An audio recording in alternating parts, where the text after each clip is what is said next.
Close your eyes for a moment. Not now, but imagine you could.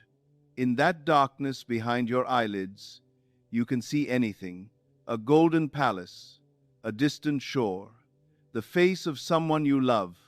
Now here is the mystery. That inner world you just imagined, that is the only world that exists. Everything you see with your physical eyes is merely the frozen shadow of what you first imagined within. The outer is always the servant of the inner, always. And here is what will change your life. When you dare to imagine yourself as already being that which you desire, not thinking of it, but thinking from it, you cross an invisible threshold. The moment you assume the feeling of the wish fulfilled, creation is finished. It is done. And nothing in heaven or earth can prevent its manifestation. You are here tonight because you sense something is missing. Perhaps you have tried affirmations, vision boards, endless action plans. Perhaps you have worked yourself to exhaustion, only to find that success still eludes you. Perhaps you have prayed to a God you were told exists somewhere out there, in the sky, beyond the stars, and your prayers fell on deaf ears. You called and heard only silence. I understand. I know that disappointment. I know that feeling of being powerless in a world that seems indifferent to your desires. But here is what you have not been told, what no one dared tell you. The reason your efforts fail is not because you lack discipline or worth. It is not because you are undeserving or because the universe has singled you out for suffering. No. The reason your efforts fail is because you have been operating under a fundamental misunderstanding of how reality works. You believe the outer world is the cause, and your inner state is the effect.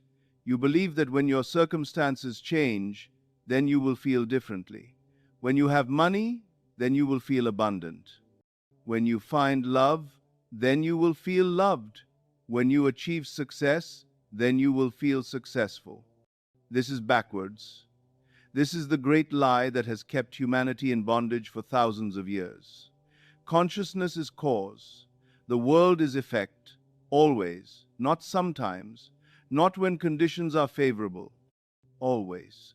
Your awareness of being is the only creative power in existence, and everything you experience in what you call the outer world is simply your consciousness pushed out, made visible, solidified into form. Let me tell you what pain you are carrying right now, because I have carried it myself. You are exhausted from trying to change your circumstances through force. You wake up every morning and you fight. You fight against lack. You fight against limitation. You fight against time itself.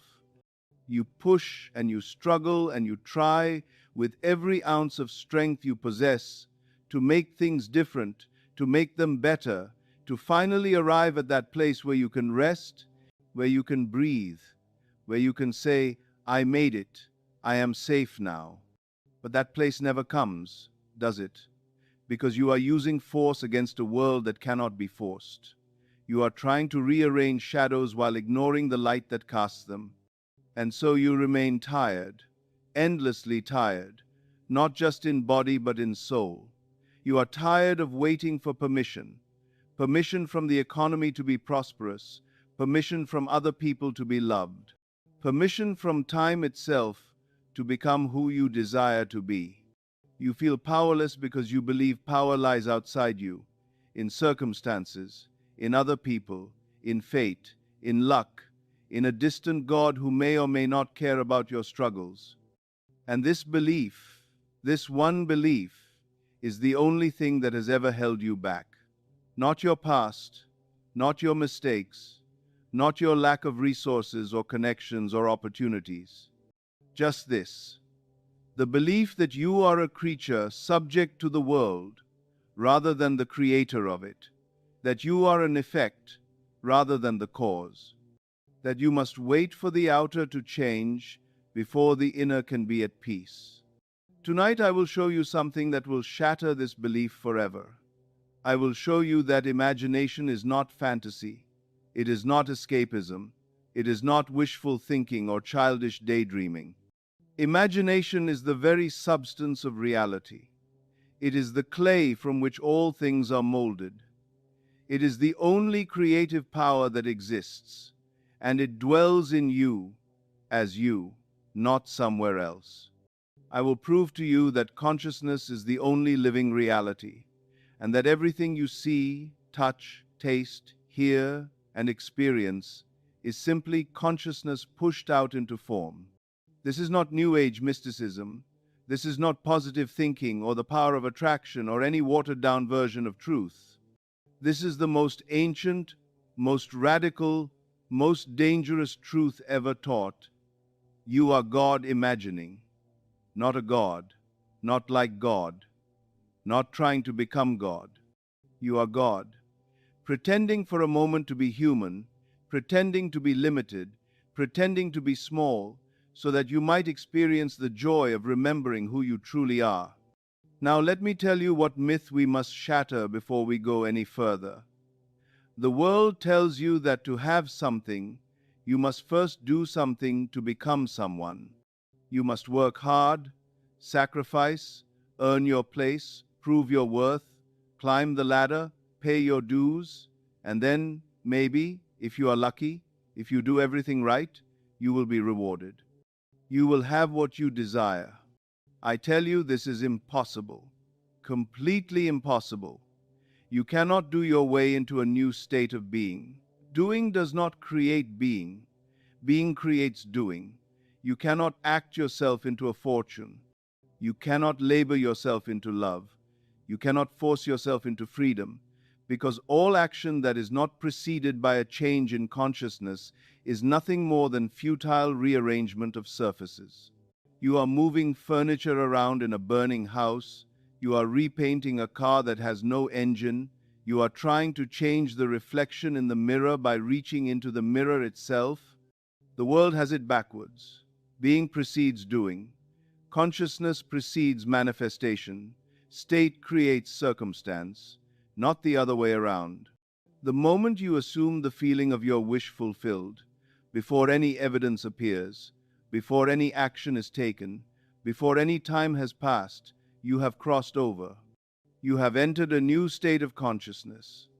And from that moment, whether you believe it or not, whether you see it or not, whether you feel it or not, in the hours and days that follow, creation is finished.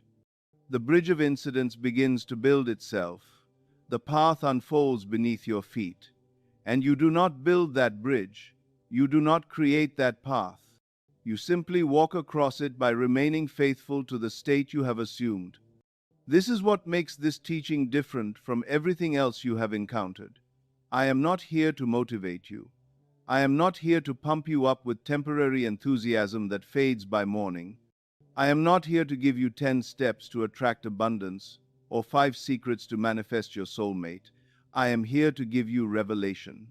I am here to show you the master key that unlocks every door, solves every problem, heals every wound, and grants every desire. And that key is this: what you are conscious of being, you are. And changing your conception of yourself is the only change that matters, the only change that is real, the only change that creates lasting transformation in your world. Every other method, every other teaching asks you to manipulate the shadow. I ask you to become the light. They tell you to change your actions, your habits, your environment, your circumstances. I tell you to change your consciousness and watch as everything else changes automatically, effortlessly, inevitably, because it has no choice. The shadow must conform to the light. It is law. Now I will take you on a journey. Not a journey in space, but a journey in consciousness. And consciousness is the only space that is real. I want you to imagine something with me. Not think about it. Imagine it. Feel it. There is a man in a prison cell. The walls are stone, cold and gray. The window is barred, with iron rods that do not bend. He has been here for years, and every morning he wakes to the same gray light filtering through that window. He wakes to the same cold floor beneath his feet. He wakes to the same iron door that will not open, day after day, year after year. The same routine, the same walls closing in, the same sense of being trapped in a life that is not his own, watching time slip through his fingers like water. He has tried everything to escape. He has written letters to judges, to lawyers, to officials who never respond. He has prayed to God, begging for freedom, pleading for mercy, asking why he must remain here when he knows in his heart that he does not belong in this place. But the door remains locked, the walls remain standing, and slowly, so slowly he does not even notice it happening, he begins to believe that this is his life, that this cell is his identity, that he is a prisoner and will always be a prisoner, because the evidence of his senses tells him so every single day. But one night, tonight, something shifts within him. He does not know why. Perhaps he has reached the end of his hope. Perhaps he has nothing left to lose. Or perhaps, in some mysterious way, he has finally stumbled upon the truth. He lies down on his narrow cot and closes his eyes. And instead of seeing the prison, instead of feeling the cold stone and the iron bars, he sees something else. He sees his home, not as a memory, not as a wish, not as a distant possibility that might happen someday if he is lucky. He sees it as a present fact. He feels the soft carpet beneath his feet. He feels the warmth of his own living room, the light streaming through the windows that have no bars. He smells the familiar scent of his kitchen, that smell that is uniquely his, that belongs to no one else, that smell of comfort and belonging and home. He hears the sounds of his life, the laughter of his family in the next room, the clink of dishes being washed, the quiet hum of the refrigerator, all the sounds he took for granted, all the sounds that mean safety, that mean peace, that mean I am where I belong. And here is what is crucial. Here is the secret that changes everything. He does not imagine this as something he wants. He does not imagine it as something he hopes for, or prays for, or yearns for. He imagines it as something he has. He imagines it as his present reality. For 1 full hour, he lives in that inner apartment. He does not think about being there. He is there. He sits in his favorite chair, and he feels the texture of the armrest under his hand, that familiar worn spot where his fingers have rested 1,000 times. He hears his wife call his name from the kitchen, and he feels the warmth in his chest, that feeling of being loved, of being home, of being the man who belongs in this place. He tastes the dinner she has prepared, his favorite meal, and he feels the satisfaction of it, the simple pleasure of being fed by someone who loves you. He looks at the pictures on the wall, pictures of his children, and he feels the pride and the tenderness and the overwhelming gratitude for this life, his life, the life he is living right now in this very moment. And when he opens his eyes, he is still in the cell. The stone walls are still there. The iron door is still locked. But something has changed. He is no longer a prisoner hoping to be free. He is no longer a man waiting for rescue. He is a free man, temporarily residing in a cell. Do you understand the difference? It is not a small difference. It is everything. His identity has shifted. His consciousness has changed. He is no longer imprisoned by the cell because he is no longer imprisoned by the belief that he is a prisoner. The next morning, before the sun rises, the warden receives an order. A clerical error has been discovered. This man was sentenced to 5 years for his crime, but the paperwork said 15. 15 years. A decade of his life, stolen by a mistake, by a typo, by an error that no one noticed until now. He is released that very day, without appeal, without explanation, without any action on his part. The door simply opens, and he walks out. Was it coincidence? Was it luck? Was it divine intervention from a God in the sky who finally heard his prayers? No. It was law. It was the most precise, most predictable, most reliable law in the universe, the law of consciousness. The moment he assumed the consciousness of freedom, the moment he felt himself to be free, the prison could no longer hold him. Because consciousness is the only prison, consciousness is the only key. The outer world, the world of iron doors and stone walls, the world of judges and wardens and clerical errors, is nothing but consciousness pushed out. It is the shadow responding to the light. And when the light changes, the shadow must change. It has no choice. It has no will of its own. It has no power to resist. This is not a fairy tale. This is not a metaphor. This is how reality works. Every single moment of every single day, your consciousness is creating your world, not attracting it, not manifesting it in some vague mystical sense, creating it directly, immediately, constantly. And the moment you assume a new state of consciousness, the moment you feel yourself to be something different than what you have been, the entire structure of your world begins to rearrange itself to match that assumption. Not because you deserve it, not because you earned it, not because you are special or chosen or enlightened, but because it is law. Now let me show you something else. Let me take you deeper into this mystery.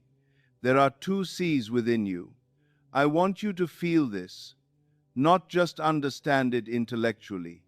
There are two C's, and you must choose which one you will live in. The first is the Dead Sea. You have heard of it, perhaps?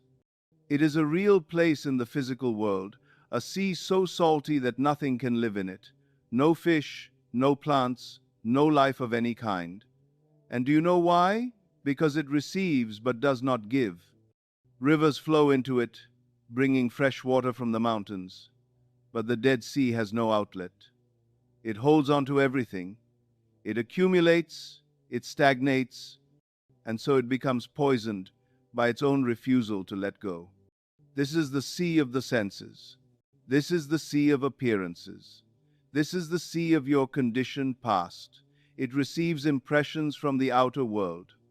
It takes in every experience, every disappointment, every failure, every moment you were told you were not good enough, not smart enough, not worthy enough. It holds on to every grievance like a treasured possession.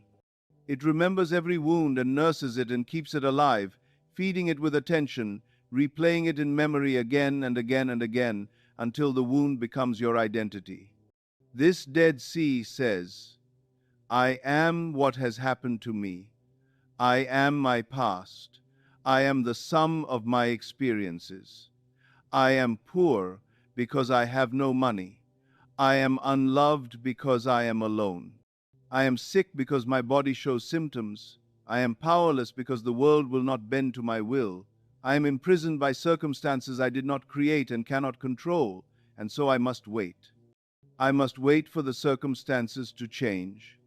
I must wait for the economy to improve, for people to treat me better, for my health to return, for my luck to turn, for God to finally notice me and grant me relief.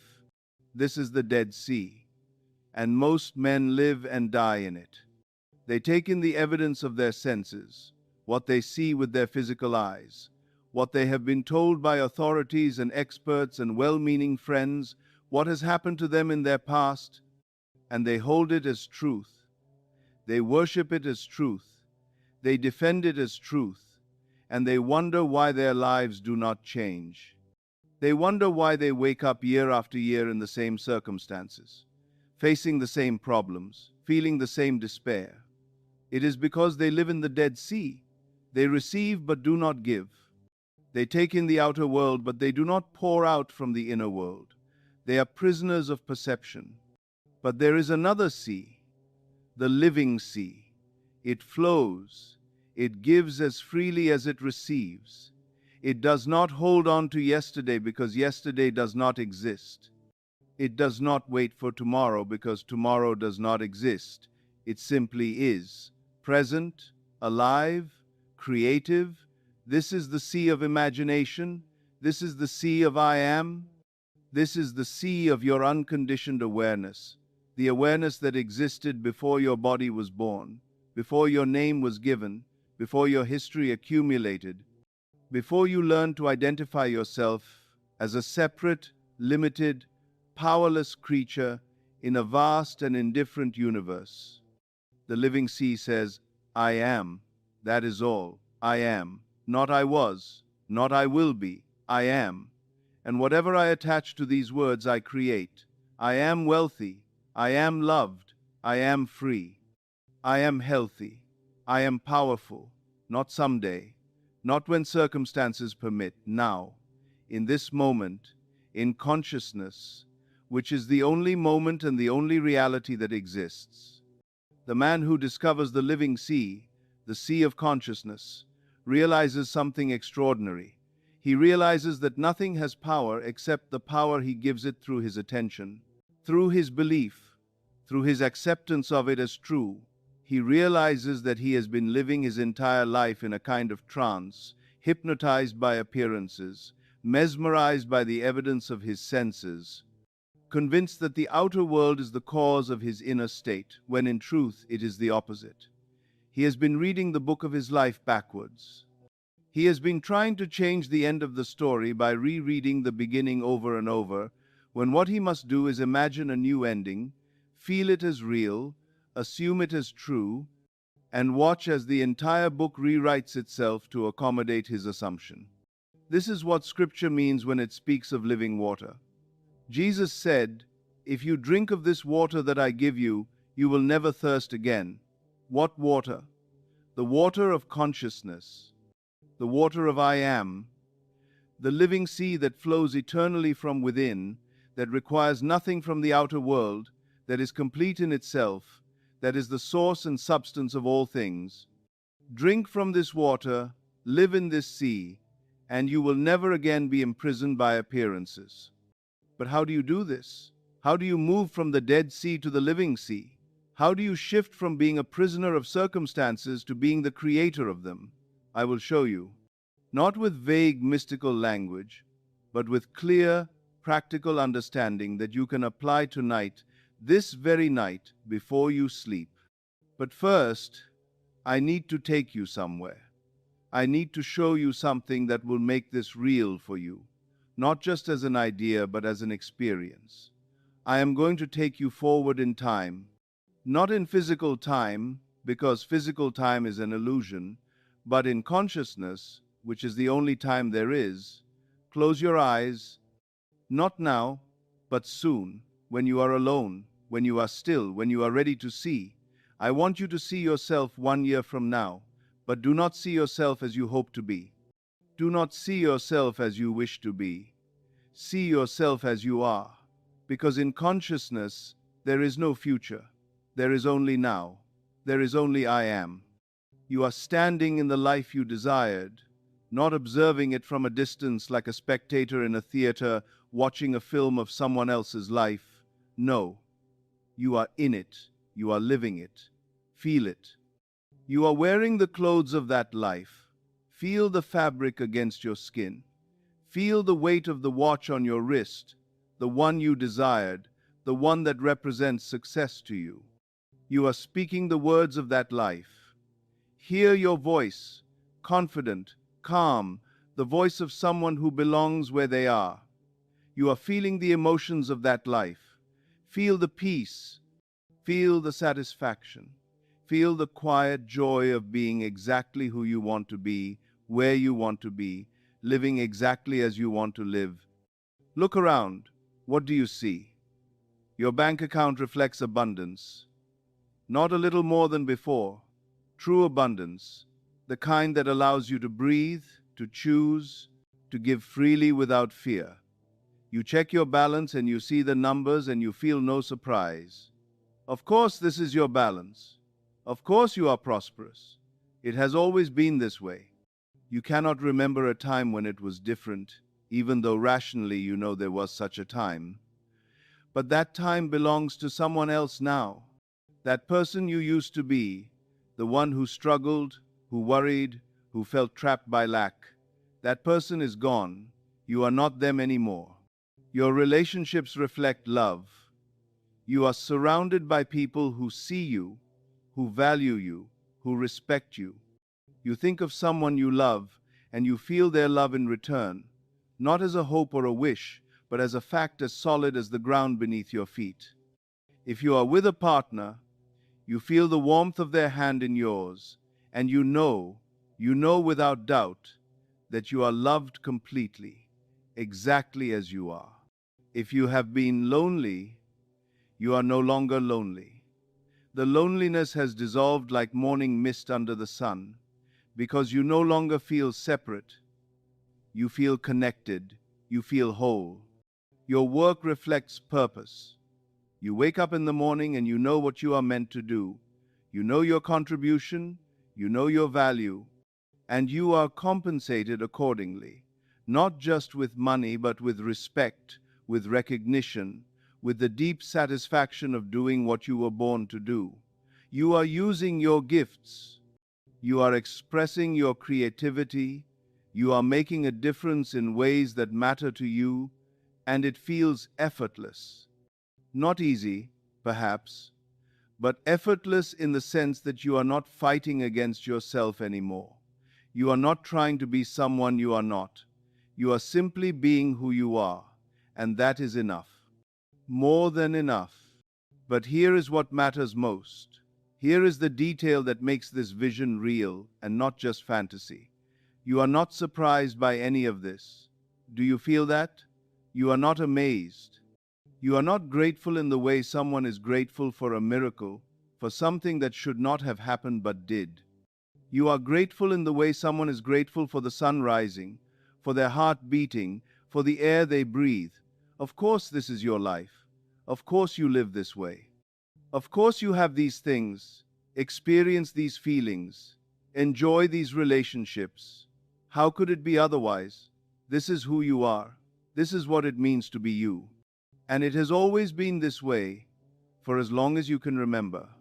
Now someone walks up to you, a friend, a family member, someone who knew you before, and they look at you with wonder in their eyes, and they ask, "How did you do it?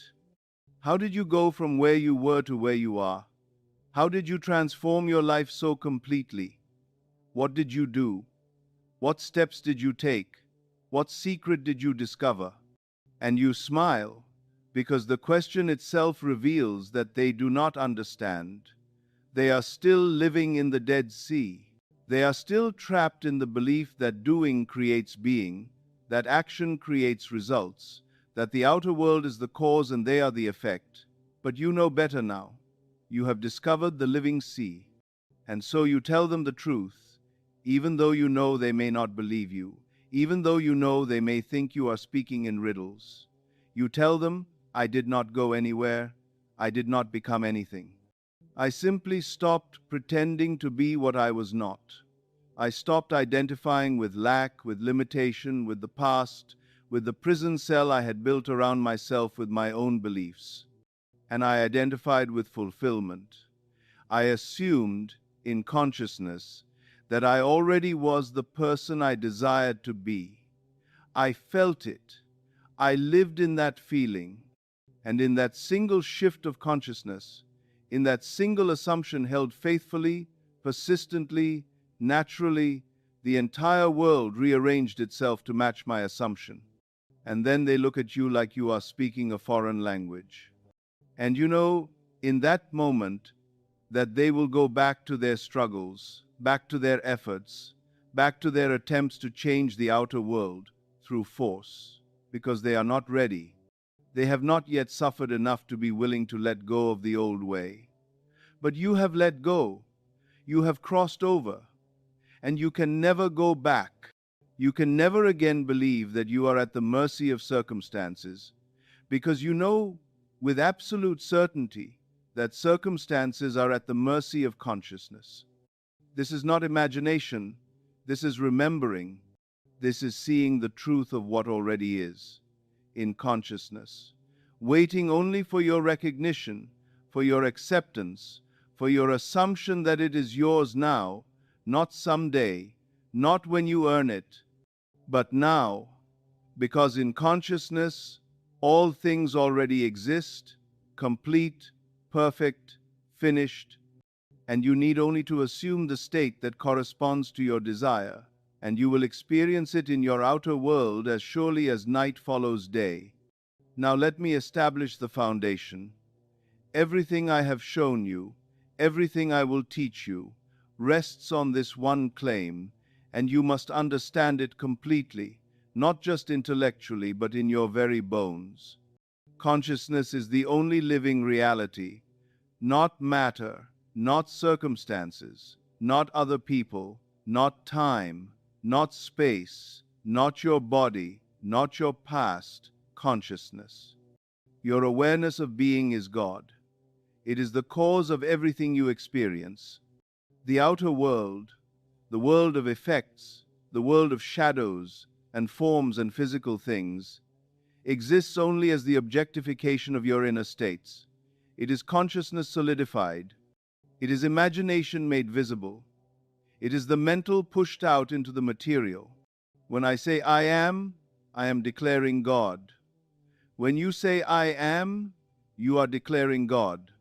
There is only one consciousness, and it is expressing itself as you, as me, as every person, every creature, everything in existence, through the infinite variety of beliefs and assumptions we have accepted as true. But behind all the variety, behind all the differences, there is only one I am, there is only one consciousness. And that consciousness is the creator of all things. It is the substance from which all things are made. It is the power by which all things exist and move and have their being. This is what Scripture means when it says, I am that I am. This is the name of God, not a name given to an old man in the sky with a white beard and a throne, but the name of the creative power that dwells in you as your awareness of being. Before Abraham was, I am. Not I was, I am. Present tense. Eternal now. Consciousness does not exist in time. Consciousness creates time. It creates space. It creates matter. It creates everything you see and touch and experience in what you call the outer world. And here is the shocking truth that religions have hidden from you for centuries. You are not separate from this consciousness. You are not a tiny fragment of it, a small spark of the divine, a distant child of a faraway father. You are it, completely, fully, totally. Your consciousness, your awareness of being, your simple feeling of I am, is identical to the consciousness that created the stars and the planets and the oceans and the mountains, not similar to it. Identical to it. There is no difference. There is no separation. When you say I am, you are speaking with the voice of God. You are declaring yourself to be the Creator. And whatever you declare yourself to be, you create. This is why Jesus said, I and my Father are one. He was not claiming to be a special, unique, different kind of being. He was revealing a truth that applies to all men, to all women, to all consciousness everywhere. The individualized consciousness and the universal consciousness are one. They are not two. There is no gap between them. Your awareness of being is God, and God is your awareness of being. They are the same thing, called by different names. Now the world will tell you this is blasphemy. They will tell you that you are not God, that you could never be God, that it is arrogant and sinful and dangerous to claim such a thing. And why do they tell you this? Because if you discover that you are God, that consciousness is the creator, that your assumptions create your reality, then you will no longer need priests or preachers or gurus or saviors. You will no longer bow to external authority. You will no longer believe that power is something outside you that you must beg for, pray for, earn through sacrifice and obedience. You will take your power back. You will stand in your sovereignty. You will create your world according to your desires, not according to the rules and limitations others have imposed upon you. But here is what you must understand, and this is crucial. When I say you are God, I do not mean your ego is God. I do not mean your personality, your body, Your human self, with all its fears and desires and opinions, is the creator of the universe. No, the ego is not God. The ego is a mask, a costume, a character you are playing in this great drama of life. The ego is that which you are conscious of being at any given moment, and it changes. One day you are conscious of being rich, and the next day you are conscious of being poor. One moment you are conscious of being loved, and the next moment you are conscious of being rejected. The ego is fluid. It is conditional. It is dependent on beliefs and assumptions and experiences. But beneath the ego, beneath all the things you are conscious of being, is the pure awareness of being itself. I am. Not I am this or I am that. Just I am. That is God. That is the foundation. That is the unconditioned consciousness upon which all conditioned states rest. And you can never lose it. You can never diminish it. You can never add to it or take away from it. It simply is. It is the eternal now. It is the presence that was before you were born and will be after you die. It is the witness that watches all your experiences but is not defined by them. It is the screen upon which the movie of your life plays, but it is not the movie itself. So when I tell you that you are God, I am telling you that your unconditioned awareness, your pure I am, is the creative power. And when you attach any concept to I am, you create that concept in your experience. I am poor creates poverty. I am sick creates sickness. I am alone creates loneliness. But equally, I am rich creates wealth. I am healthy creates health. I am loved creates love. The power is neutral. It does not judge. It does not discriminate. It simply creates whatever you claim to be. This is the law of consciousness, and it is operating in your life right now, whether you know it or not, whether you believe it or not, whether you like it or not. You are creating your world every moment of every day through your assumptions about yourself and about reality. And the moment you become conscious of this law, the moment you take responsibility for your creations, you stop being a victim and you become a creator. You stop reacting to life and you start creating it. You stop asking, why is this happening to me? And you start declaring, this is what I choose to experience. But now I must show you the mechanics. I must show you exactly how this law operates so that you can use it consciously, deliberately, masterfully. And the key is this word, assumption. An assumption is simply a belief you accept as true without evidence. You do not prove it. You do not verify it. You do not wait for confirmation from the outer world. You simply assume it is true, and you persist in that assumption until it hardens into fact. Now, most people hear this and they think I am talking about positive thinking or self-deception or lying to yourself. They think I am suggesting that you should pretend everything is fine when it is not, that you should deny reality, that you should walk around with a fake smile plastered on your face saying, I am rich, I am rich, I am rich, while your bank account is empty and your bills are piling up and your life is falling apart. No, that is not what I am teaching. That is not assumption. That is denial. That is resistance. That is fear disguised as faith. An assumption is not about denying the outer world. It is about recognizing that the outer world is not the cause. It is the effect. An assumption is about shifting your identity at the level of consciousness, about feeling yourself to be different than what the evidence suggests, about occupying a new state internally before you see any confirmation externally.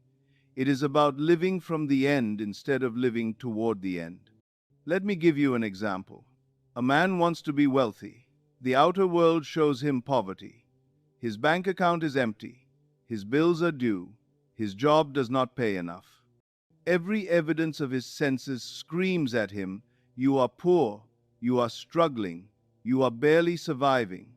And if he accepts this as true, if he identifies with it, if he says, I am poor, then poverty is his reality, and it will continue to be his reality, because he is recreating it every moment through his assumption.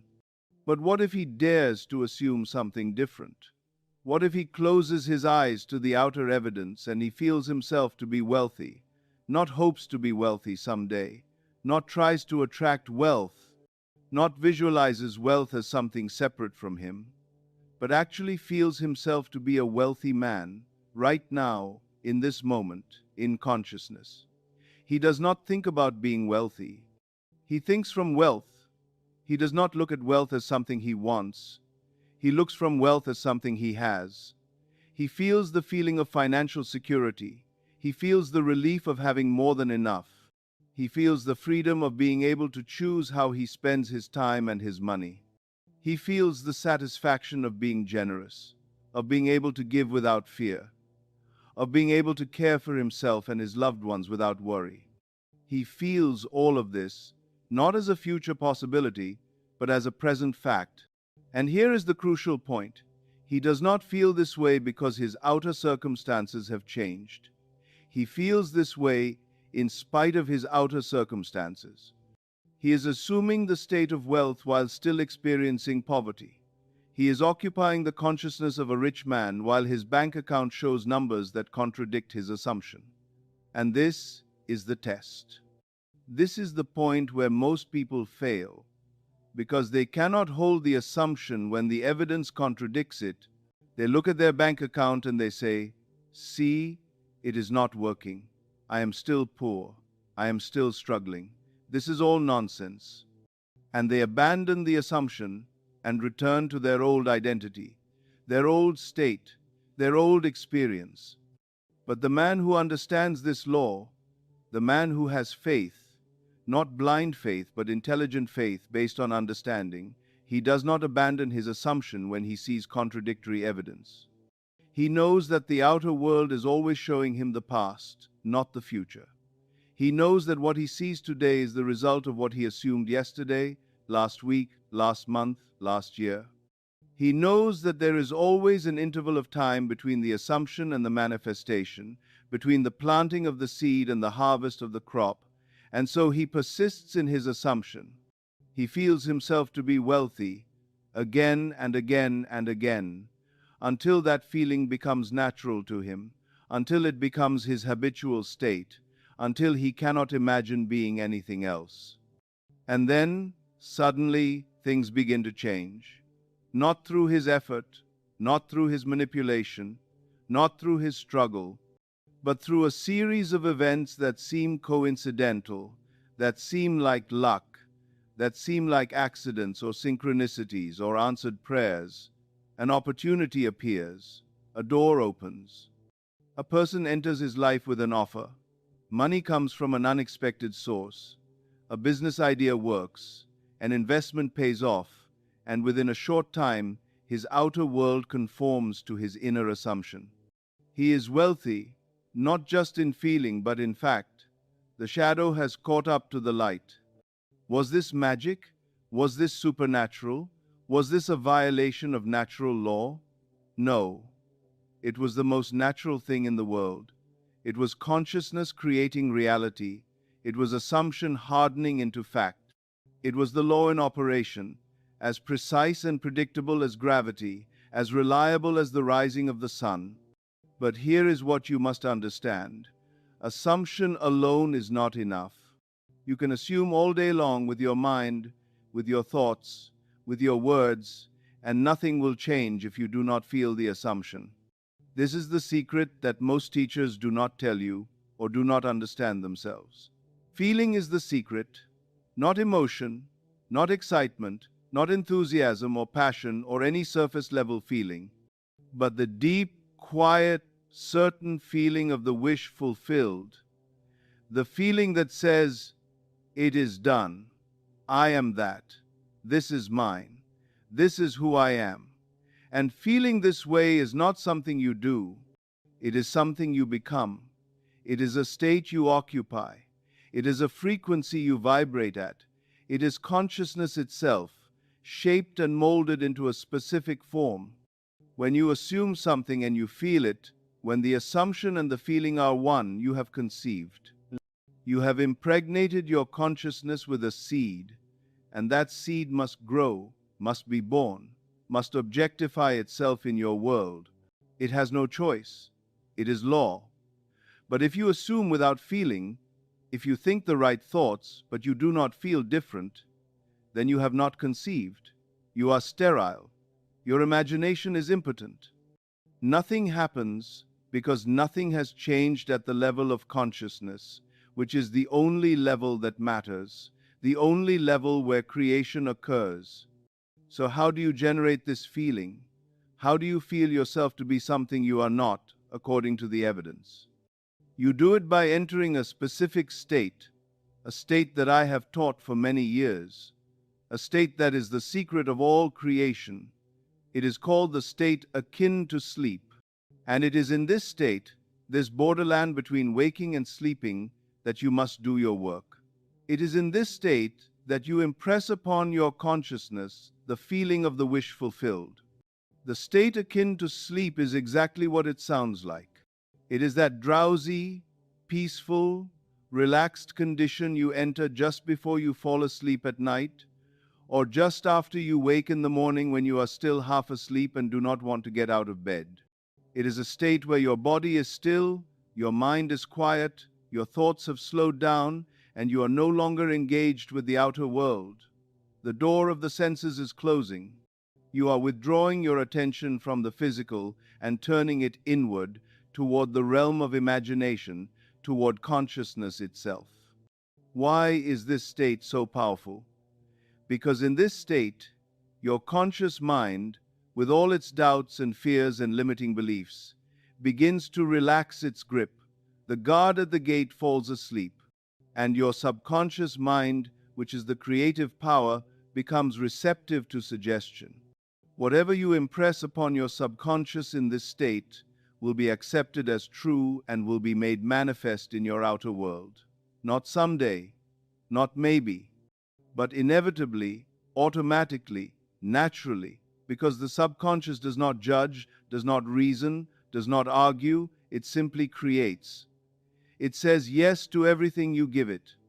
It is the fertile ground in which every seed grows, good or bad, wanted or unwanted.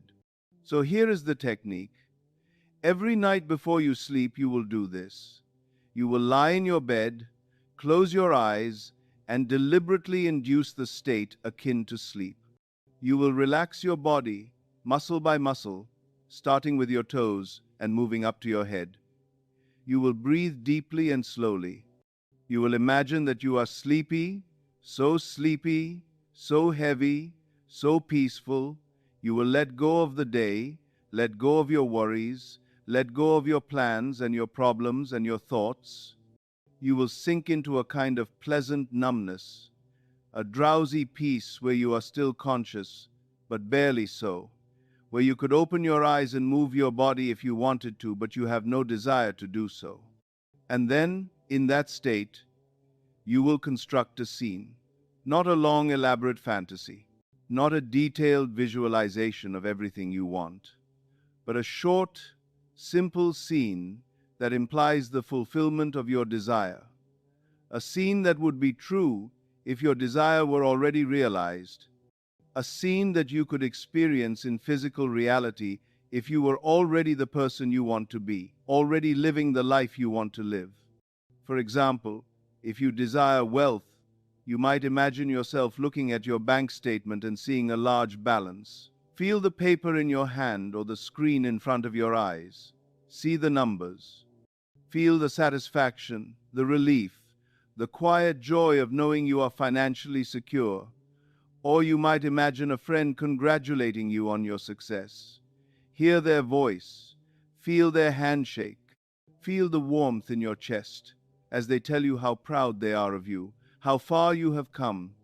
If you desire love, you might imagine yourself in the arms of your beloved.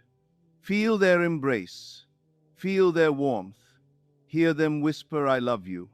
Feel the absolute certainty that you are loved, that you are cherished, that you are safe in this love. Or you might imagine wearing a wedding ring and feeling the weight of it on your finger, that tangible symbol of commitment and union. If you desire health, you might imagine your doctor telling you that you are completely healed, that all the tests are clear, that you are in perfect health. Hear their voice, see their smile, feel the overwhelming relief and joy. Or you might imagine yourself doing something your body cannot do right now. Running, dancing, climbing stairs without pain. Feel the strength in your body. Feel the energy. Feel the gratitude for this healthy, vibrant body you inhabit. The scene does not have to be perfect. It does not have to include every detail of your desire. It simply has to imply the fulfillment. It has to contain the essence of what you want. And it has to be in the first person. You are not watching yourself in the scene like an observer in a theater. You are in the scene, experiencing it, living it, feeling it from within. And this is crucial. The scene must be short enough that you can repeat it easily. You're going to loop this scene in your imagination over and over and over like a short film playing on repeat. You will feel yourself in the scene. You will hear the sounds.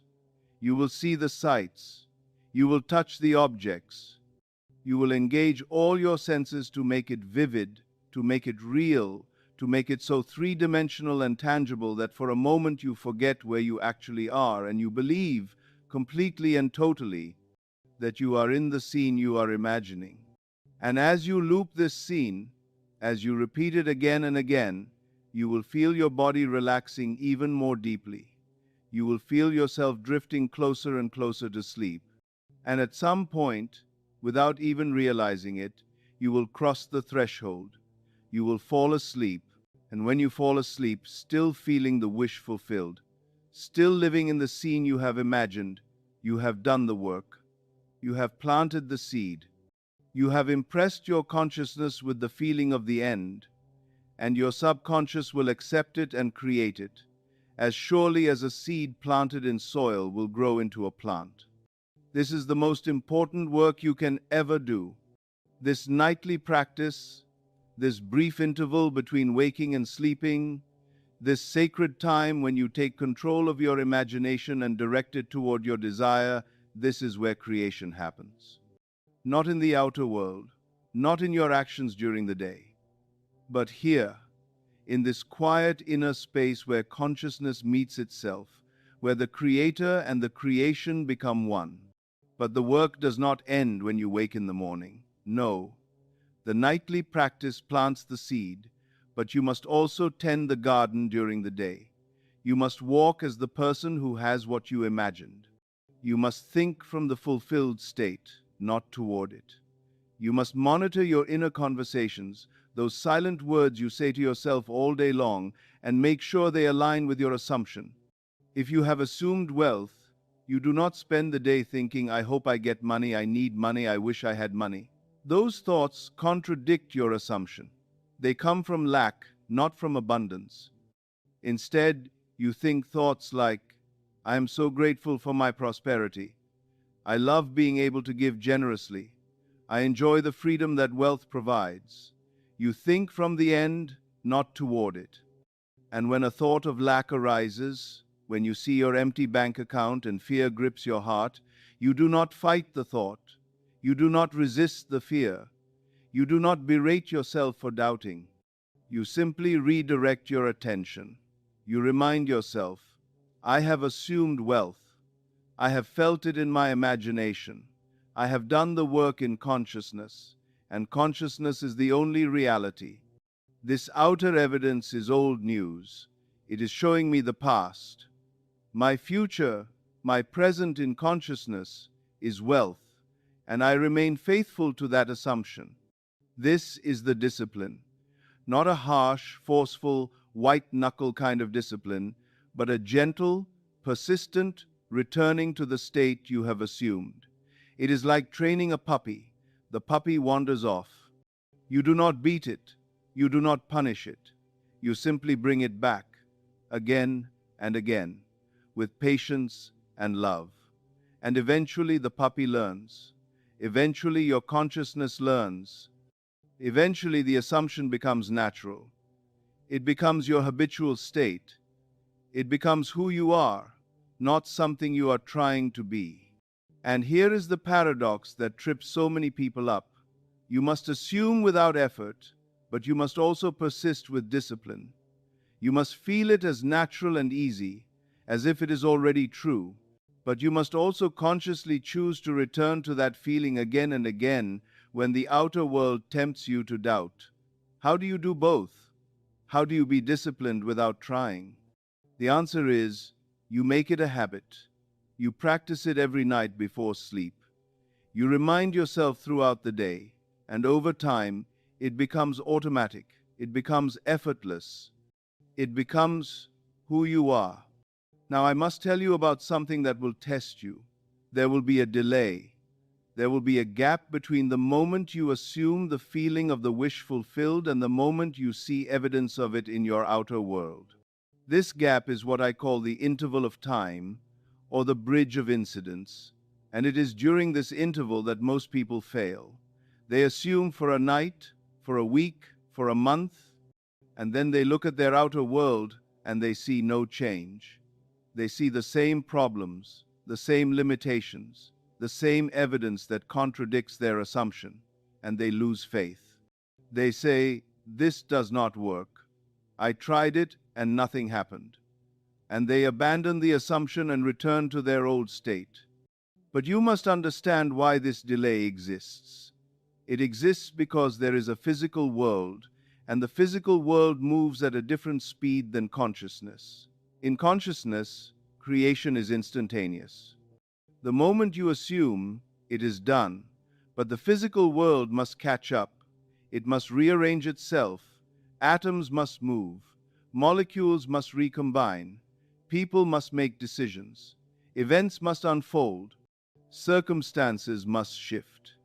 And all of this takes time according to the clock, according to the calendar, even though in consciousness it is already finished.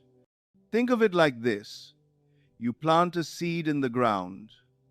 The moment you plant it, you have done the work. The seed is in the soil. But do you stand over the seed and demand that it grow immediately? Do you dig it up every day to see if it has sprouted?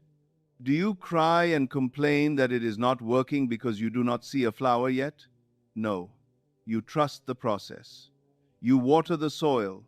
You give it sunlight. And you wait. Not with anxiety, but with certainty. You know the seed will grow. You do not know exactly when. You do not know the specific day and hour, but you know it will happen because it is law. As long as the seed is in the ground, as long as it has what it needs, it will grow. It has no choice. Your assumption is the seed. Your consciousness is the soil. Your feeling is the water. And time is simply the interval between planting and harvest. If you remain faithful, if you do not dig up the seed by constantly checking for results, by doubting, by losing faith, then the seed will grow. The assumption will harden into fact. The invisible will become visible. The inner will manifest as the outer. It is law. It is inevitable. It is certain. But I must warn you, during this interval, you will be tested. The outer world will throw evidence at you that contradicts your assumption. You will assume wealth, and the next day you will receive a bill you cannot pay. You will assume health, and the next morning you will wake up feeling worse. You will assume love, and you will see the person you desire with someone else. This is not the universe punishing you. This is not God testing your faith to see if you are worthy. This is simply the old state, the old assumptions you have been entertaining for years, still playing themselves out, still manifesting, still showing up in your experience, because there is a time lag between cause and effect. Do not be discouraged by this evidence. Do not let it shake your faith. Know that it is old, it is the past, it is the fruit of seeds you planted long ago, and as long as you do not plant those seeds again by accepting the evidence as true, by identifying with lack, those fruits will stop appearing. The harvest of your new assumption will begin to show up. You will start to see green shoots pushing through the soil, small signs, little coincidences, unexpected opportunities, and then bigger signs, and then bigger still, until one day you look around and you realize my entire world has changed. I am living the life I imagined. I am being the person I assumed I was. The outer has caught up to the inner. And in that moment you will know, beyond any shadow of doubt, that consciousness is the only reality, that imagination creates reality, that you are the operant power in your life, that you are not a victim of circumstances, but the creator of them. And once you know this, once you have experienced it even one time, you can never unknow it. You can never go back to the old way of thinking, the old way of being. You are free, permanently, irrevocably, gloriously free. Now, I want to teach you something that will transform your past as well as your future. It is called revision, and it is one of the most powerful tools you will ever learn. Most people believe the past is fixed, that what happened has happened and cannot be changed, that we must simply accept it and move on and learn to live with the consequences. But this is not true. The past is not fixed. The past exists only as a memory in your consciousness right now, in this moment. And since consciousness is the only reality, you can revise that memory. You can replay the event as you wish it had happened. You can feel it differently. You can experience it differently. And in doing so, you change not only the memory, but also the effects that memory is producing in your present moment. Let me give you an example. A man had an argument with his wife. Words were said that hurt. Feelings were wounded. And now there is a coldness between them, a distance, a wall that was not there before. Every time he thinks of that argument, he feels the hurt again. He feels the anger. He feels the regret. And those feelings keep the wall in place. They keep the coldness alive. They ensure that the relationship does not heal, because he is recreating the wound every time he remembers it. But what if he revises the memory? What if, instead of replaying the argument as it actually happened, he replays it as he wishes it had happened? He closes his eyes and he goes back to that moment. But this time, in his imagination, he responds differently. He speaks kindly. He listens with compassion. He understands her point of view. And she, in his imagination, responds in kind. They talk, they connect, they resolve the issue with love and respect, and at the end of the imagined conversation, they embrace, they apologize, they forgive, and there is warmth between them again. There is love. The wall has come down.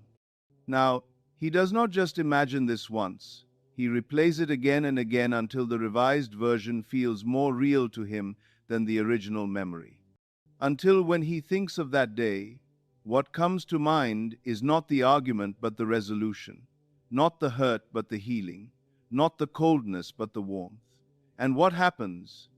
The outer relationship begins to change. His wife softens. She reaches out. They have a conversation, a real one, and it echoes the imagined conversation in strange ways. And before long, the wall is gone, the coldness has melted, the relationship has healed, because he revised the past in consciousness, and consciousness is the only reality. This is not magic. This is not wishful thinking. This is the mechanics of how reality works. The past is not behind you. The past is in you, as a memory, as a belief, as a stored feeling. And as long as you hold on to that memory, as long as you replay it in its original form, you keep it alive in your present. You keep creating effects from it. But when you revise the memory, when you change how you remember it, you cut the cord. You stop feeding it energy. You stop creating effects from it, and you free yourself from the prison of the past. You can revise anything: a childhood trauma, a failed business, a broken relationship, a moment of shame or guilt or regret. You can go back in imagination and you can change it. Not by denying what happened, but by reimagining it, by feeling it differently, by giving it a different ending, a different meaning, a different emotional charge, and in revising it, you heal it. You release yourself from its grip, and you open the door to a new future, a future that is not determined by the wounds of the past, but by the assumptions of the present. This is radical forgiveness. This is radical freedom. This is the power of imagination to rewrite history, not just your personal history, but the history of your entire world, because your world is nothing but consciousness pushed out. Change your consciousness, and you change your world. Revise your memories, and you revise the effects those memories produce. Imagine a new past, and you create a new present. But now I must speak to you about something difficult, something that many people struggle with, something that causes more suffering than perhaps anything else: the wait, the delay, the gap between assuming and manifesting, the space where faith is tested and doubt creeps in. This is where most people lose their way. They do the work in consciousness. They assume the feeling of the wish fulfilled. They imagine the scene. They live in the end, at least for a little while, and then they wake up the next morning and nothing has changed. The bank account is still empty. The relationship is still broken. The body is still sick. And they think, it did not work.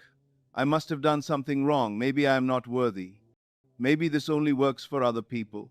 Maybe I am too broken, too damaged, too far gone. Listen to me. None of that is true. You are not too anything. You are not broken. You are not unworthy. You are consciousness, and consciousness is God, and God is the creator of all things. The only thing standing between you and the manifestation of your desire is this: you have not remained faithful to your assumption long enough for it to harden into fact. You planted the seed, but you dug it up before it could grow. You assumed the state, but you did not persist in it. You felt the wish fulfilled for a moment, but then you let doubt and fear and the evidence of your senses pull you back into your old state, your old identity, your old story. The work is not in assuming once. The work is in persisting in the assumption until it becomes natural to you, until it becomes your habitual state, until you cannot imagine being anything else. How long does this take? I cannot tell you. It is different for everyone, different for every desire. Sometimes it happens quickly, within days or weeks. Sometimes it takes months. Sometimes it takes years. But I will tell you this: it always takes as long as it takes for you to fully accept it, to fully believe it, to fully become it in consciousness. The outer world is just a mirror. It can only reflect back to you what you are being in consciousness. And as soon as you become it, as soon as you stabilize in that state, the mirror has no choice but to reflect it back to you. So what do you do during the wait? How do you persist when nothing seems to be changing? How do you hold on to faith when everything around you is telling you to give up? You remind yourself, again and again, that consciousness is cause and the world is effect. You remind yourself that the outer world is always showing you the past, not the present, and certainly not the future. You remind yourself that what you are seeing today is the result of what you assumed yesterday, last week, last year. And what you assume today is creating what you will see tomorrow, next week, next year. You do not check for results. You do not constantly look at your bank account or your phone or your body to see if anything has changed. Because when you check for results, you are implying that the results are not already there. You are doubting. You are saying, I do not really believe I am wealthy. Let me check my bank account to see if it is true. And in checking, you break the assumption, you return to lack, you plant the seed of doubt, and doubt, like faith, is creative. Doubt creates more of what you do not want, just as faith creates what you do want. Instead, you assume the results are already there in consciousness, which is the only place that matters. You live from the end. You think from the state you have assumed. You walk as the person who already has what you desire, not as the person who is waiting for it to come. This is the secret. This is the difference between those who succeed and those who fail. Those who succeed persist in the assumption without checking, without doubting, without looking for evidence. They know, with absolute certainty, that what they have assumed is already true in consciousness, and therefore it must and will manifest in the outer world. It is only a matter of time, and if doubt does arise, and it will, you do not fight it. You do not resist it. You do not make it your enemy. You simply acknowledge it. You say, "Yes, I see you, doubt. I know why you are here. You are here because I have trained my mind for years to doubt, to fear, to expect the worst. But I am training it differently now. I am training it to assume the best, to have faith, to know that I am the creator of my reality. And so, doubt, I do not need you anymore. You can go." And then you gently, lovingly return your attention to your assumption. You feel the wish fulfilled again. You imagine the scene again. You occupy the state again, not with force, but with gentle persistence. This is the discipline of faith, not blind faith that ignores reality, but intelligent faith that understands the nature of reality, that knows consciousness is cause and therefore the only place where real change happens. This is the faith that moves mountains. This is the faith that Jesus spoke of when he said, "If you have faith the size of a mustard seed, you can say to this mountain, 'Move from here to there,' and it will move. Nothing will be impossible for you." What is the mountain? It is any obstacle, any problem, any limitation you face in the outer world. And what is the mustard seed? It is the smallest possible assumption, the tiniest feeling of the wish fulfilled. You do not need great faith. You do not need perfect faith. You just need a little bit of faith, a little bit of assumption, a little bit of feeling that what you desire is possible, is real, is yours. And if you persist in that little bit, if you do not let it be choked out by doubt and fear and the evidence of your senses, it will grow, it will expand, it will become your entire reality, and the mountain will move. Not because you pushed it, but because you changed your consciousness. And the mountain, like everything else in your world, is nothing but consciousness solidified. Now I want to give you something very practical, something you can do tonight, this very night, before you sleep. I have given you the theory. I have given you the understanding. I have shown you the law and how it operates. But theory without practice is useless. You must do the work. You must enter the state akin to sleep, and you must feel the wish fulfilled. So let me walk you through it, step by step, so that there is no confusion, so that you know exactly what to do. Tonight, when you are ready for bed, you will lie down, make yourself comfortable. You can lie on your back or on your side, whatever feels natural to you. Close your eyes and begin to relax your body. Start with your feet. Feel them becoming heavy, so heavy, sinking into the mattress. Feel any tension draining away. Then your legs, let them go. Let them become completely relaxed, completely still. Then your hips, your stomach, your chest. Feel your breathing becoming slow and deep and rhythmic. Let your shoulders drop. Let your arms become heavy and loose. Let your neck release. Let your jaw unclench. Let your face soften. Let your entire body become still, quiet, at peace. And as your body relaxes, your mind will begin to quiet as well. Thoughts will still come, but they will come more slowly, with more space between them, and you will not engage with them. You will not follow them. You will just let them drift by like clouds in the sky, appearing and disappearing, while you remain still, watching, aware, present. And now you will deepen this state.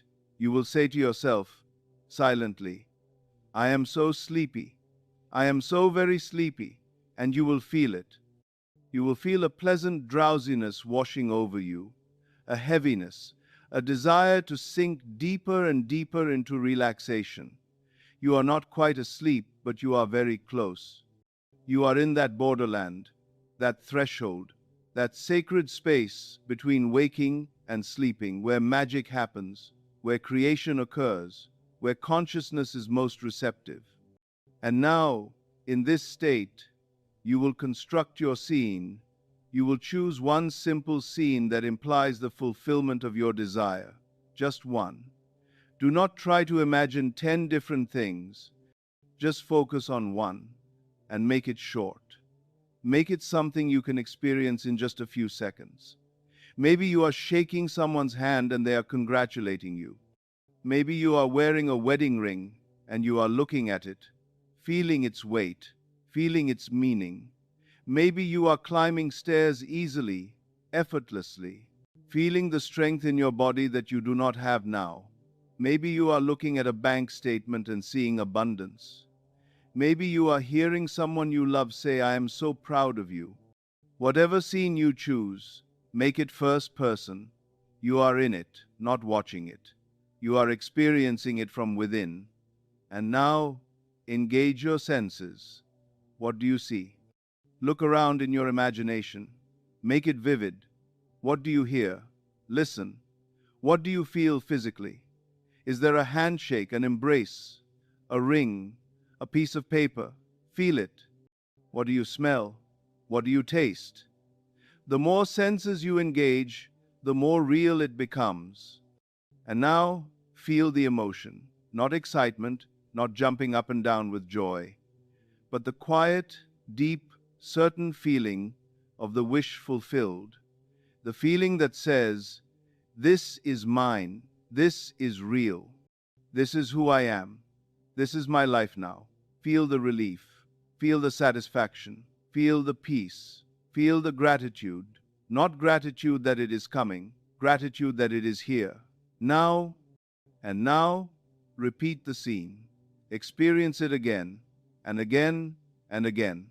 Loop it in your imagination like a short film playing over and over, and with each repetition, feel yourself sinking deeper into the state of the wish fulfilled. Feel it becoming more real. Feel the outer world fading away. Feel the walls of your room disappearing. Feel the bed beneath you disappearing, until all that exists is this scene, this feeling, this reality that you have created in your imagination. And at some point, you will fall asleep. You will not even notice when it happens. One moment you will be imagining the scene, feeling the wish fulfilled, and the next moment you will be asleep. And when you fall asleep in this state, still living in the scene, still feeling the fulfillment, you have done the work, you have planted the seed. You have impressed your subconscious with the feeling of the end, and your subconscious will now go to work. It will move heaven and earth to bring your assumption into manifestation. You do not need to know how. You do not need to figure out the steps. You do not need to make a plan or set goals or take action. All of that will come naturally, effortlessly, as a result of the change in consciousness. You will be guided. You will be inspired. You will be moved to do certain things, to go certain places, to speak to certain people. And you will not even realize that you are building the bridge of incidents that will lead you to the manifestation of your desire. It will all happen naturally, automatically, inevitably, because consciousness is the creator and consciousness knows exactly how to manifest what it has assumed. And tomorrow night, you will do it again, and the night after that, and the night after that. You will make this your practice, your discipline, your nightly ritual. Every night before you sleep, you will enter the state akin to sleep, and you will feel the wish fulfilled. And during the day, you will walk as the person who already has what you desire. You will think from the end, not toward it. You will monitor your inner conversations and make sure they align with your assumption.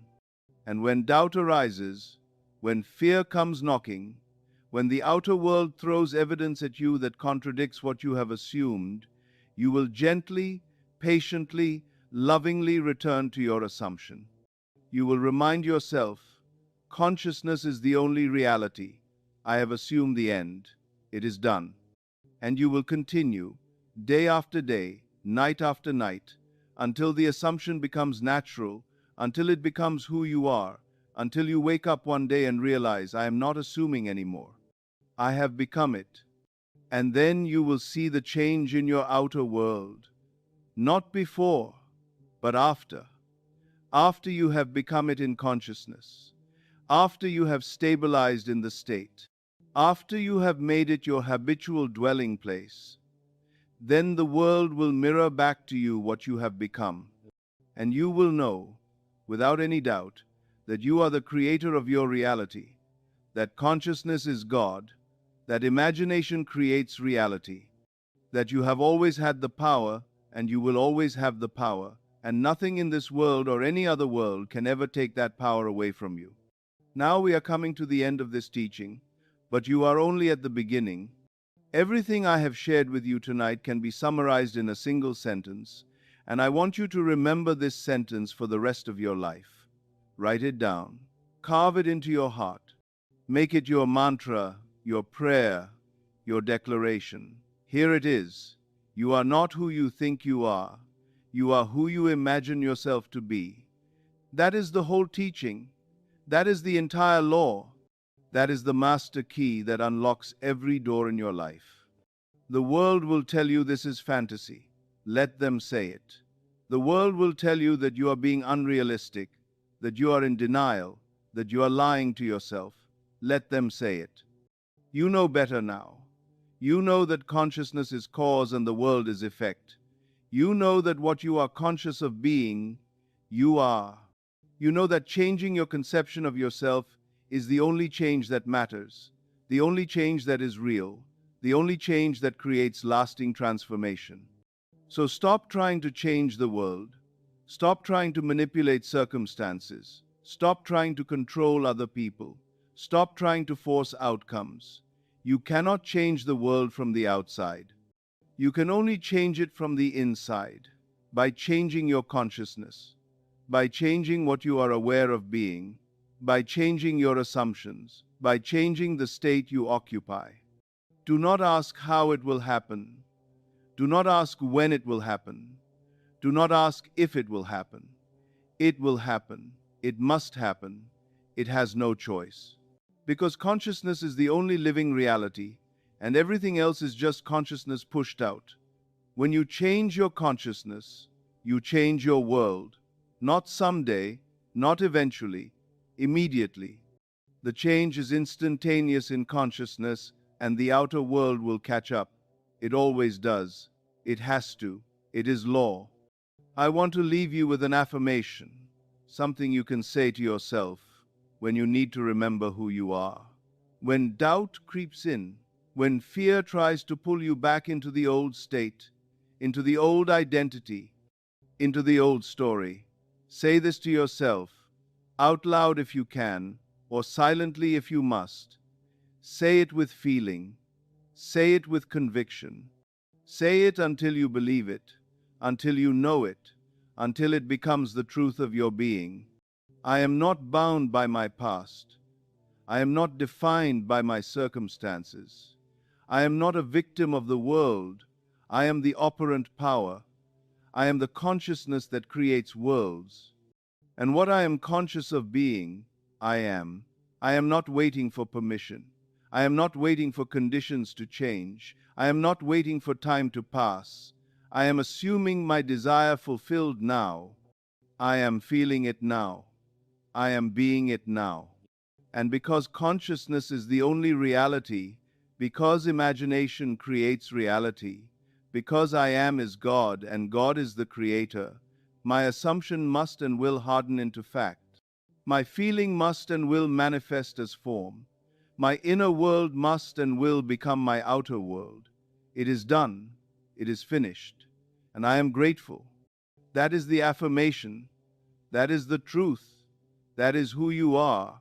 Not who you will be someday if you work hard enough and sacrifice enough and prove yourself worthy enough, but who you are right now, in this moment, in consciousness, which is the only moment and the only reality that exists.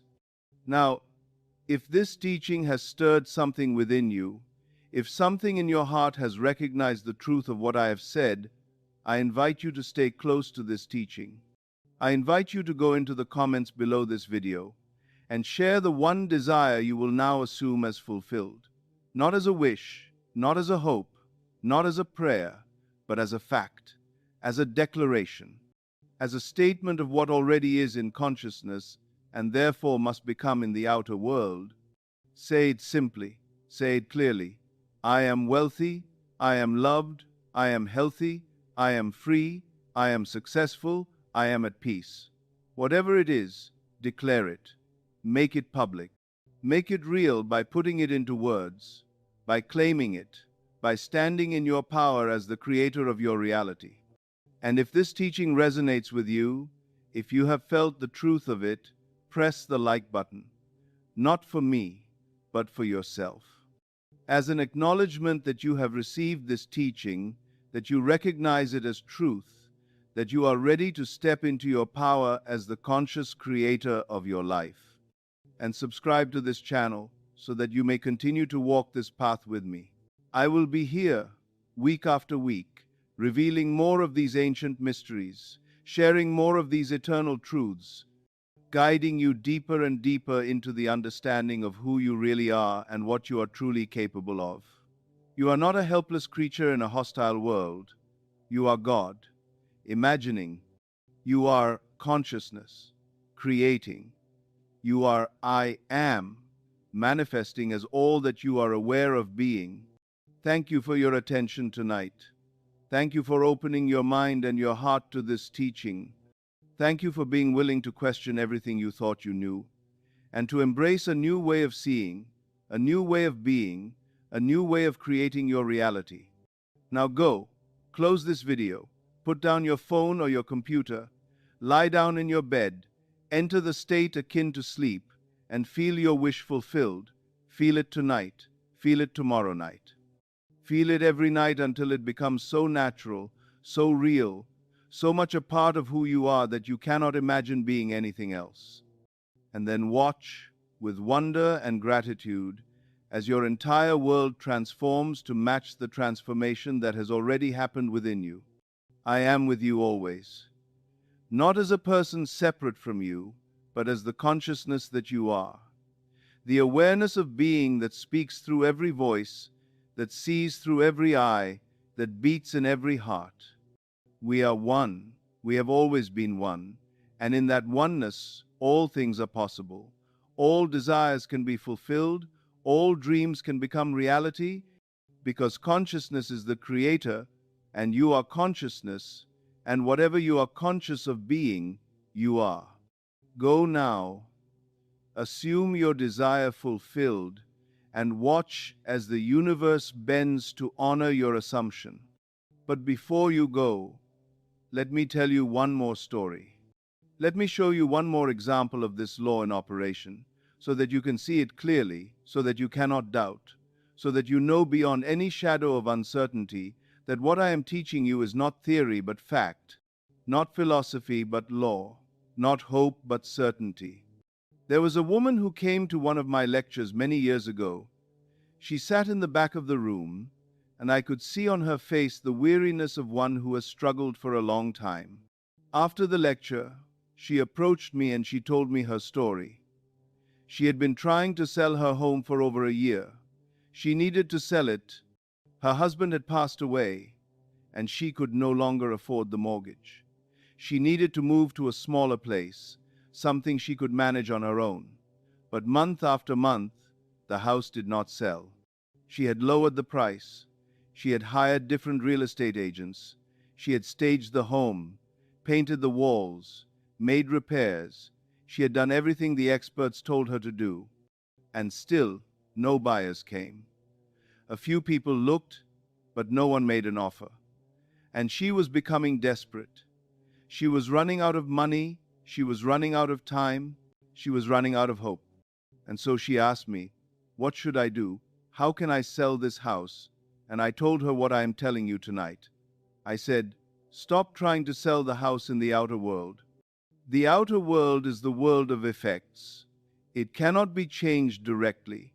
You must change it indirectly by changing your consciousness." And I asked her, "If the house was sold, how would you feel?"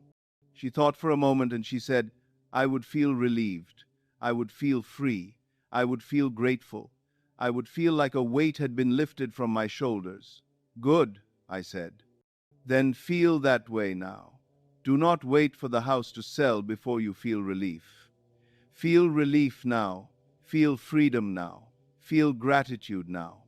Assume the house is already sold, and feel what you would feel if it were true." She looked at me skeptically. "But how can I feel relief when the house has not sold? How can I feel free when I am still trapped in this situation? How can I feel grateful when nothing has changed?" And I said, "That is the whole point. You must feel it before it changes. You must assume the end before you see the beginning of it. This is the law. This is how it works. Consciousness creates reality. Feeling creates form. The moment you feel the wish fulfilled, you have set the creative forces in motion, and they will not stop until your feeling has objectified itself in your world." She did not fully understand, but she was desperate enough to try. She went home that night and she did what I told her to do. She entered the state akin to sleep. She imagined that the house was sold. She did not imagine the process of selling it. She did not visualize buyers coming or offers being made. She simply imagined the end result. She imagined herself in her new apartment, the small, cozy place she wanted to move to. She felt the relief of no longer worrying about the mortgage. She felt the freedom of starting fresh. She felt the gratitude of everything working out perfectly, and she did this every night before she slept. And during the day, whenever she thought about the house, she reminded herself, "It is sold. It is done. I am free." And then something remarkable happened. 3 days later, she received a phone call. A couple had driven by her house weeks ago, had seen the for sale sign, but had not been ready to buy at that time. But now their situation had changed. They needed a house immediately. They did not want to waste time looking at dozens of properties. They remembered her house. They called. They came to see it that same day. They made an offer that very evening.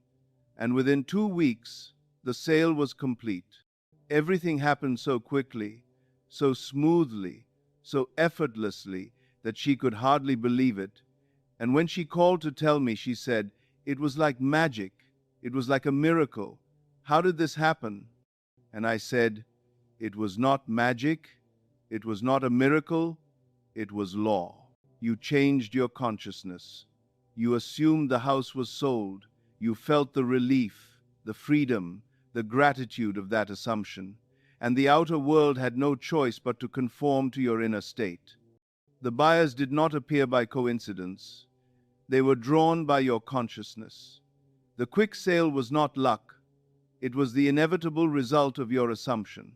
You created this not through action in the outer world, but through assumption in the inner world, which is the only world that is real, the only world that is cause. Do you see? This is not a metaphor. This is not a spiritual platitude. This is the actual mechanics of how reality works. Your consciousness is creating your world every single moment. And the moment you take control of your consciousness, the moment you deliberately assume the state you desire, you take control of your world. Not someday, not eventually, immediately. The change happens in consciousness first, and then it manifests in form, always, without exception. This is law. Let me give you another example, because I want you to see this from every angle. I want you to understand it so completely that you can never doubt it again. There was a man who desired a specific job. It was a position in a company he admired, doing work he loved, making the salary he needed. But when he applied for the job, he was told he was not qualified. He did not have the right degree. He did not have the right experience. He did not have the right connections. By all outer standards, he had no chance of getting that job. But he had learned this teaching. He understood that the outer world is not the cause. He understood that qualifications and experience and connections are not what create opportunity. Consciousness creates opportunity. And so he did something that seemed foolish to everyone who knew him. He stopped trying to get the job through outer means. He stopped sending resumes and making phone calls and networking. Instead, he assumed he already had the job. Every night before sleep, he imagined sitting at the desk in that office. He felt himself doing the work he loved. He felt the satisfaction of being valued, of being paid well, of being exactly where he wanted to be. He did not imagine the interview. He did not imagine convincing anyone to hire him. He simply imagined the end. He lived in the feeling of already having the job. And what happened? 2 months later, the company had a sudden need. The person who had been hired for that position quit unexpectedly. And someone in the company, someone who had briefly met this man at a conference years ago, remembered him. They reached out. They offered him the position without an interview. They said, "We know you do not have the traditional qualifications, but we have a sense that you are the right person for this role. Can you start immediately?" And just like that, he had the job. The job that by all outer logic he should never have been able to get. Was this a miracle? Was this divine intervention? No. It was consciousness creating reality. It was assumption manifesting as fact. It was the law in operation. He did not manipulate anyone. He did not force anything to happen. He simply assumed the end, felt the wish fulfilled, and allowed the bridge of incidents to build itself. And it did. It always does. It has no choice. Now you might ask, but what about all the people who assume and nothing happens? What about all the people who practice this teaching and still struggle, still suffer, still fail to manifest what they desire? I will tell you why. It is not because the law does not work. The law always works. It is because they do not truly assume. They think they are assuming, but they are actually contradicting their assumption with their inner conversations, with their hidden beliefs, with their habitual states of consciousness. Let me explain what I mean. A man says, "I assume I am wealthy," but then he checks his bank account 5 times a day and feels anxiety when he sees the low balance. He has not assumed wealth. He has assumed lack, because assumption is not just words. Assumption is feeling. It is state. It is habitual consciousness. You cannot assume wealth and feel lack. You cannot assume health and feel sick. You cannot assume love and feel rejected. The two are incompatible. They cancel each other out. True assumption means you feel yourself to be that which you desire, regardless of what the outer world shows you. True assumption means you are no longer waiting for conditions to change before you change your feeling. True assumption means you have become, in consciousness, that which you desire to be in fact. And once you have truly assumed, once you have made it your habitual state, manifestation is inevitable. Not hoped for, not wished for, inevitable. But how do you make it your habitual state?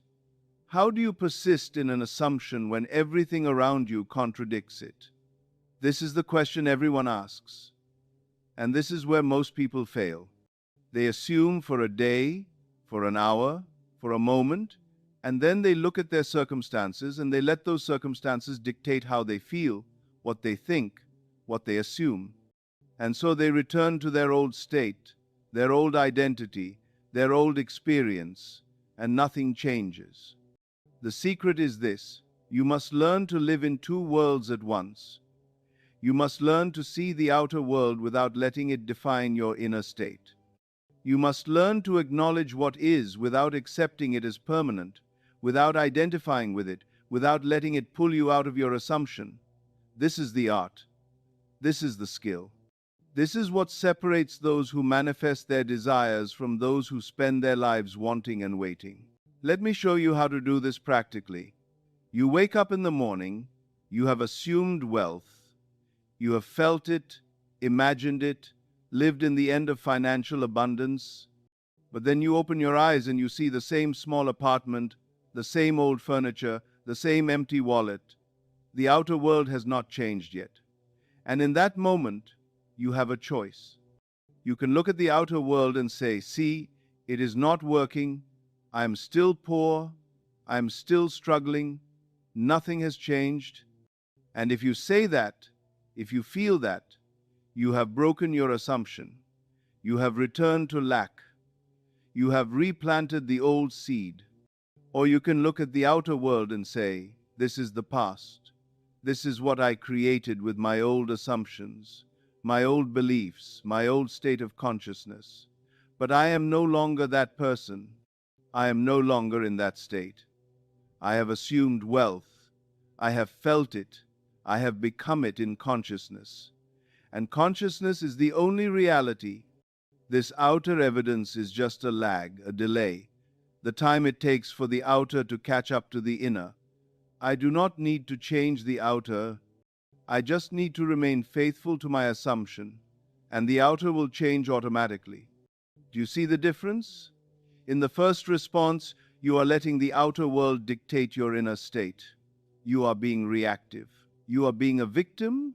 You are giving your power away to circumstances. In the second response, you are maintaining your inner state regardless of outer circumstances. You are being proactive. You are being a creator. You are keeping your power, holding your assumption, staying faithful to your vision.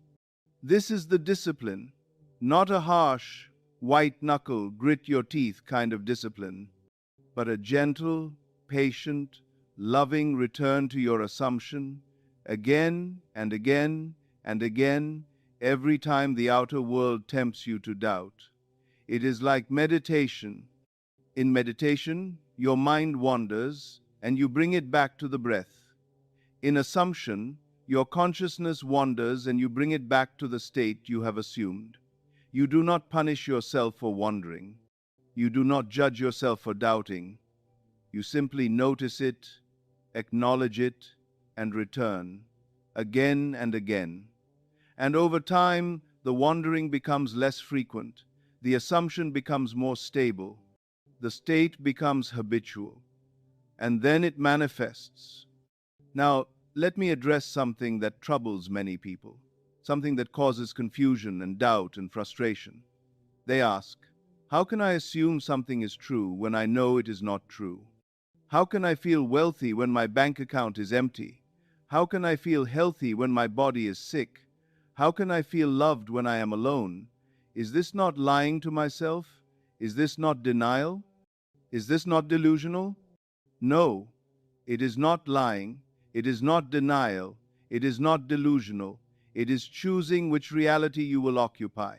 Because there are infinite realities, infinite states of consciousness, infinite versions of yourself existing simultaneously in the eternal now. In one state, you are poor. In another state, you are wealthy. In one state, you are sick. In another state, you are healthy. In one state, you are alone. In another state, you are loved. All of these states exist right now in consciousness, which is the only place anything truly exists. And which state you experience in your outer world depends entirely on which state you occupy in your inner world.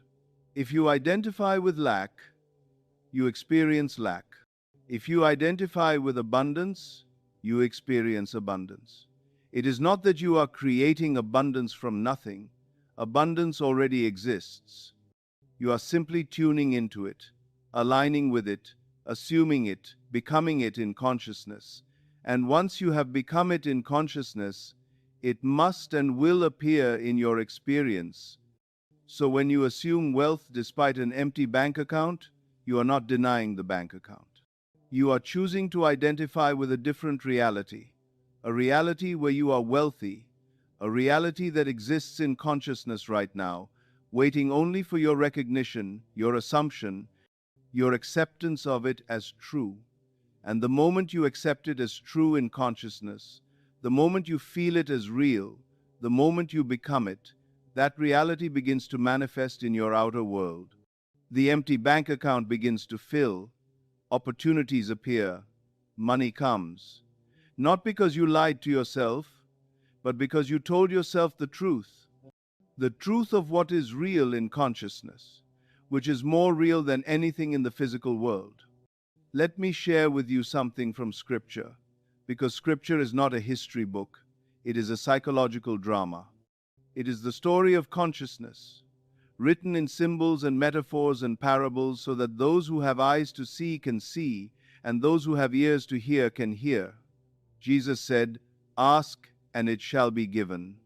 Seek, and ye shall find. Knock, and the door shall be opened." But what does this mean? It does not mean you beg a God in the sky and maybe, if you are good enough, if you pray hard enough, if you sacrifice enough, He will grant your request. No. Ask means assume. Seek means imagine. Knock means persist. Ask yourself to be that which you desire. Assume the state. Seek it in imagination. See it, feel it, live it in your mind. Knock on the door of that state by persisting in the assumption, by returning to it again and again, by making it your habitual dwelling place, and then it shall be given, then you shall find. Then the door shall be opened, not because a distant God rewarded you, but because you became what you sought. You entered the state you desired. You assumed the consciousness that creates the experience. And Jesus said, "The kingdom of heaven is within you, not someday, not somewhere else, within you, now, in consciousness." And what is the kingdom of heaven? It is the state of the wish fulfilled. It is the feeling of having everything you desire. It is the consciousness of being all that you long to be. And it is within you right now. You do not have to go anywhere to find it. You do not have to become someone else to deserve it. You do not have to wait for conditions to change to enter it. You simply assume it. You feel it. You occupy it. And the outer kingdom, the world of form and circumstance, must reflect the inner kingdom, the world of consciousness and assumption. This is the great secret that has been hidden from humanity for centuries. Not hidden by a conspiracy, but hidden by ignorance, by misunderstanding, by the veil of appearances that convinces us the outer world is real and the inner world is imaginary, when in truth it is the opposite. The inner world, the world of consciousness, is the only reality. The outer world is the shadow, the reflection, the effect.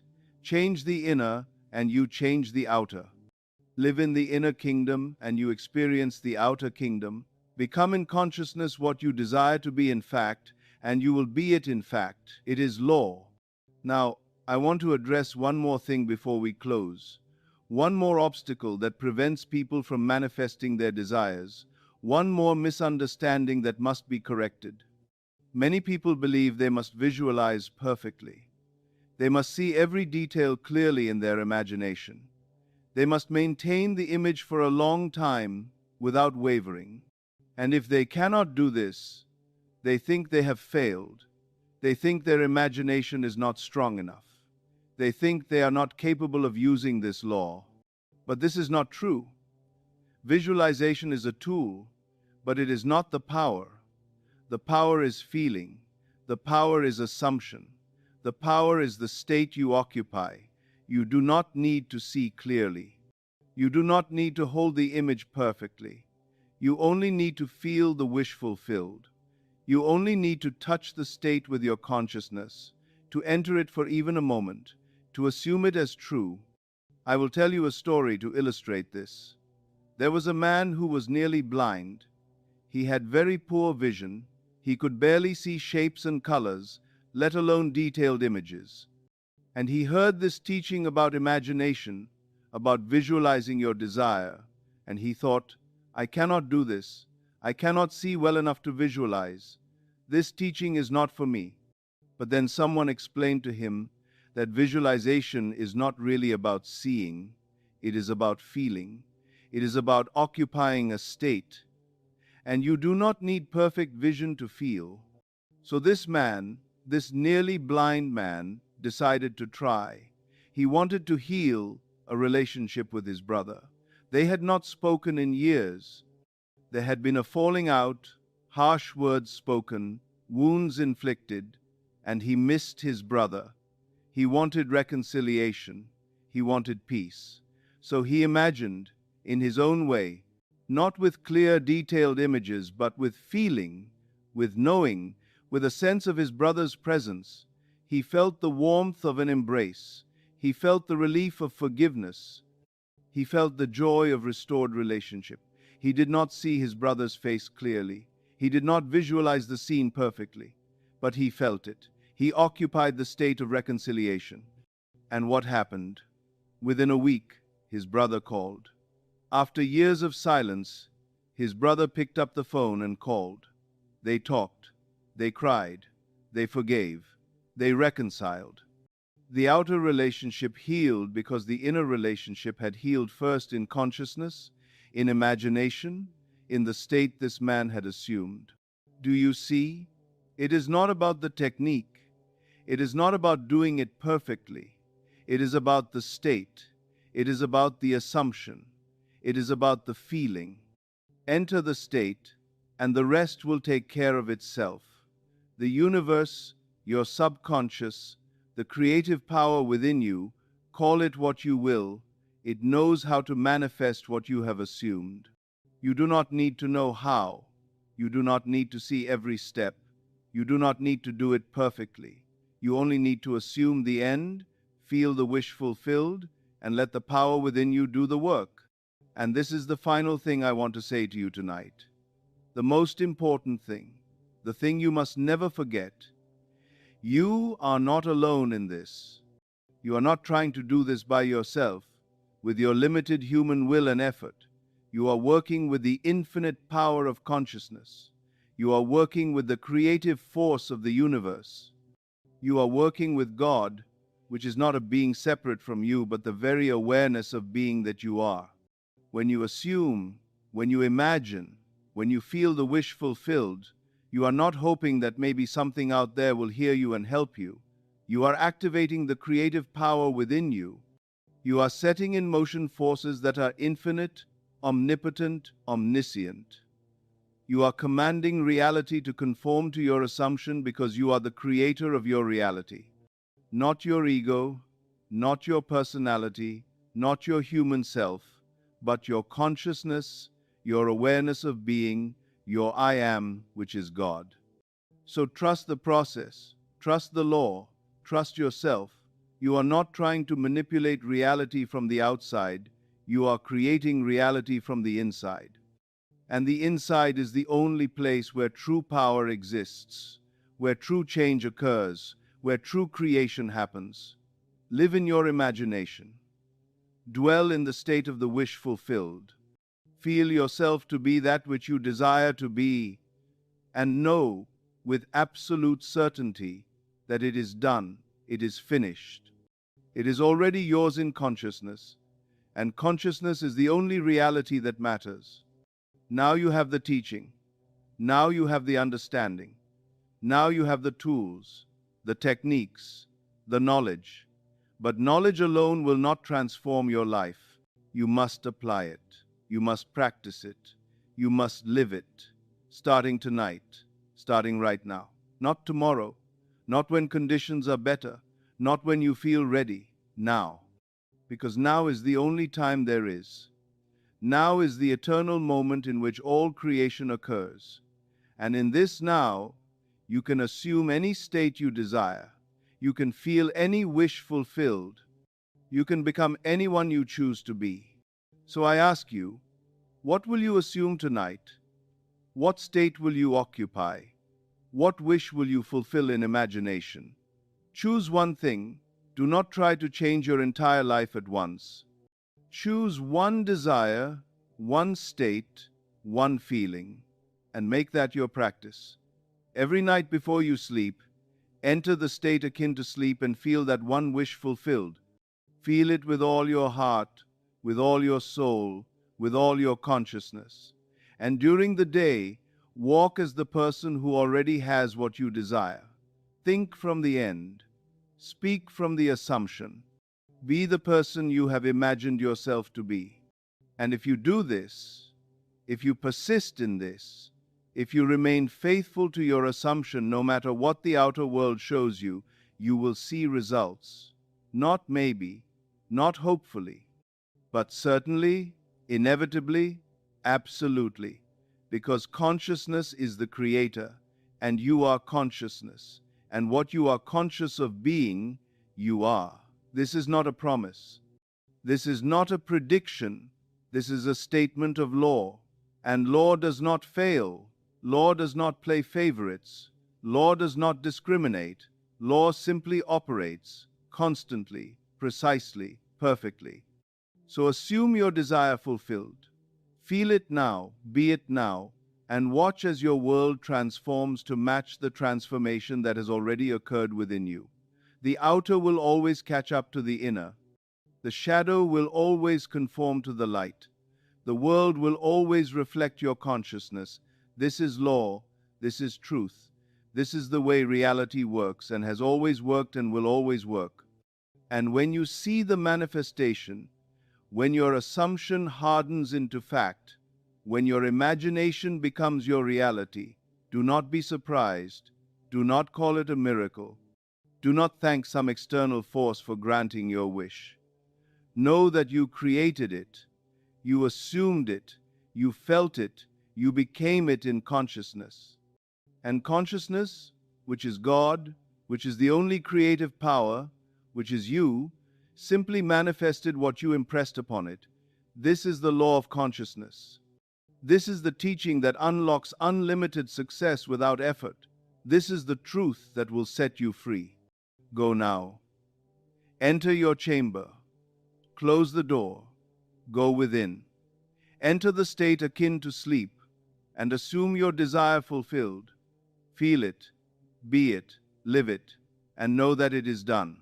Creation is finished. The seed is planted. The harvest will come, not through your struggle, but through your assumption, not through your effort, but through your consciousness, not through your worthiness, but through your awareness of being. I am with you always, not as a teacher outside you, but as the consciousness within you, the awareness of being that is reading these words, that is feeling these truths, that is beginning to awaken to its own creative power. We are one. We have always been one. And in that oneness, all things are possible. All desires can be fulfilled. All dreams can become reality. You are not broken. You are not lacking. You are not powerless. You are consciousness. You are God. You are the creator of your world.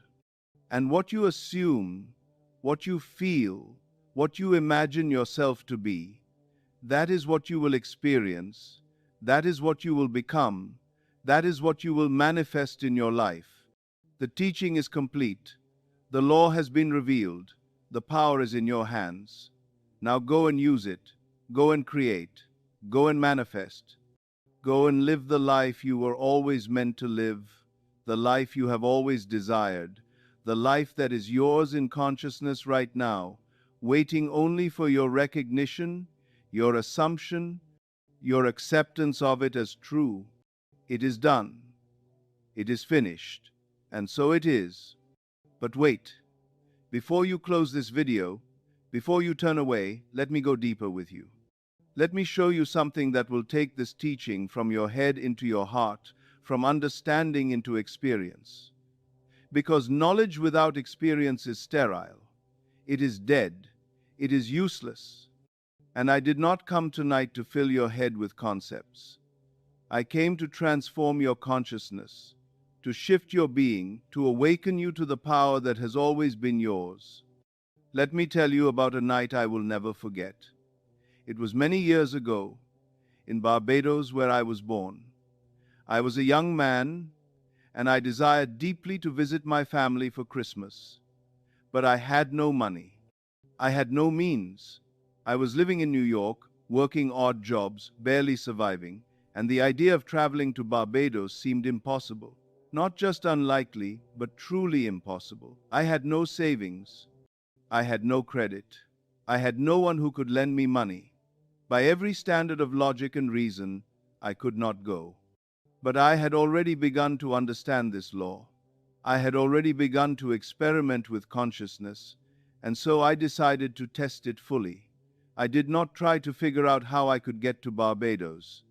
I did not make plans or scheme or look for opportunities. Instead, I did something that seemed foolish to the outer mind. I assumed I was already there. Every night, for several weeks, I would lie in my bed in New York and I would imagine I was in Barbados. I did not imagine the journey. I did not visualize boarding a ship or buying a ticket. I imagined the end. I felt the tropical warmth on my skin. I heard the voices of my family around me. I smelled the familiar sense of home, the ocean air, the food my mother cooked. I felt the joy of being with the people I loved, in the place I loved, at the time I wanted to be there. And I did this not once or twice, but every night, until it became more real to me than my small room in New York. And then, something remarkable happened.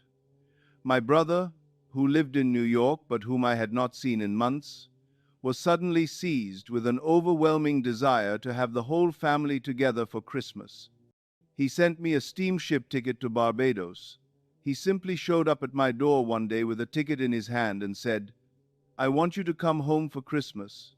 I am buying your passage." And within days, I was on a ship crossing the Atlantic, going exactly where I had been going every night in my imagination. Now, tell me, was this coincidence? Was this luck?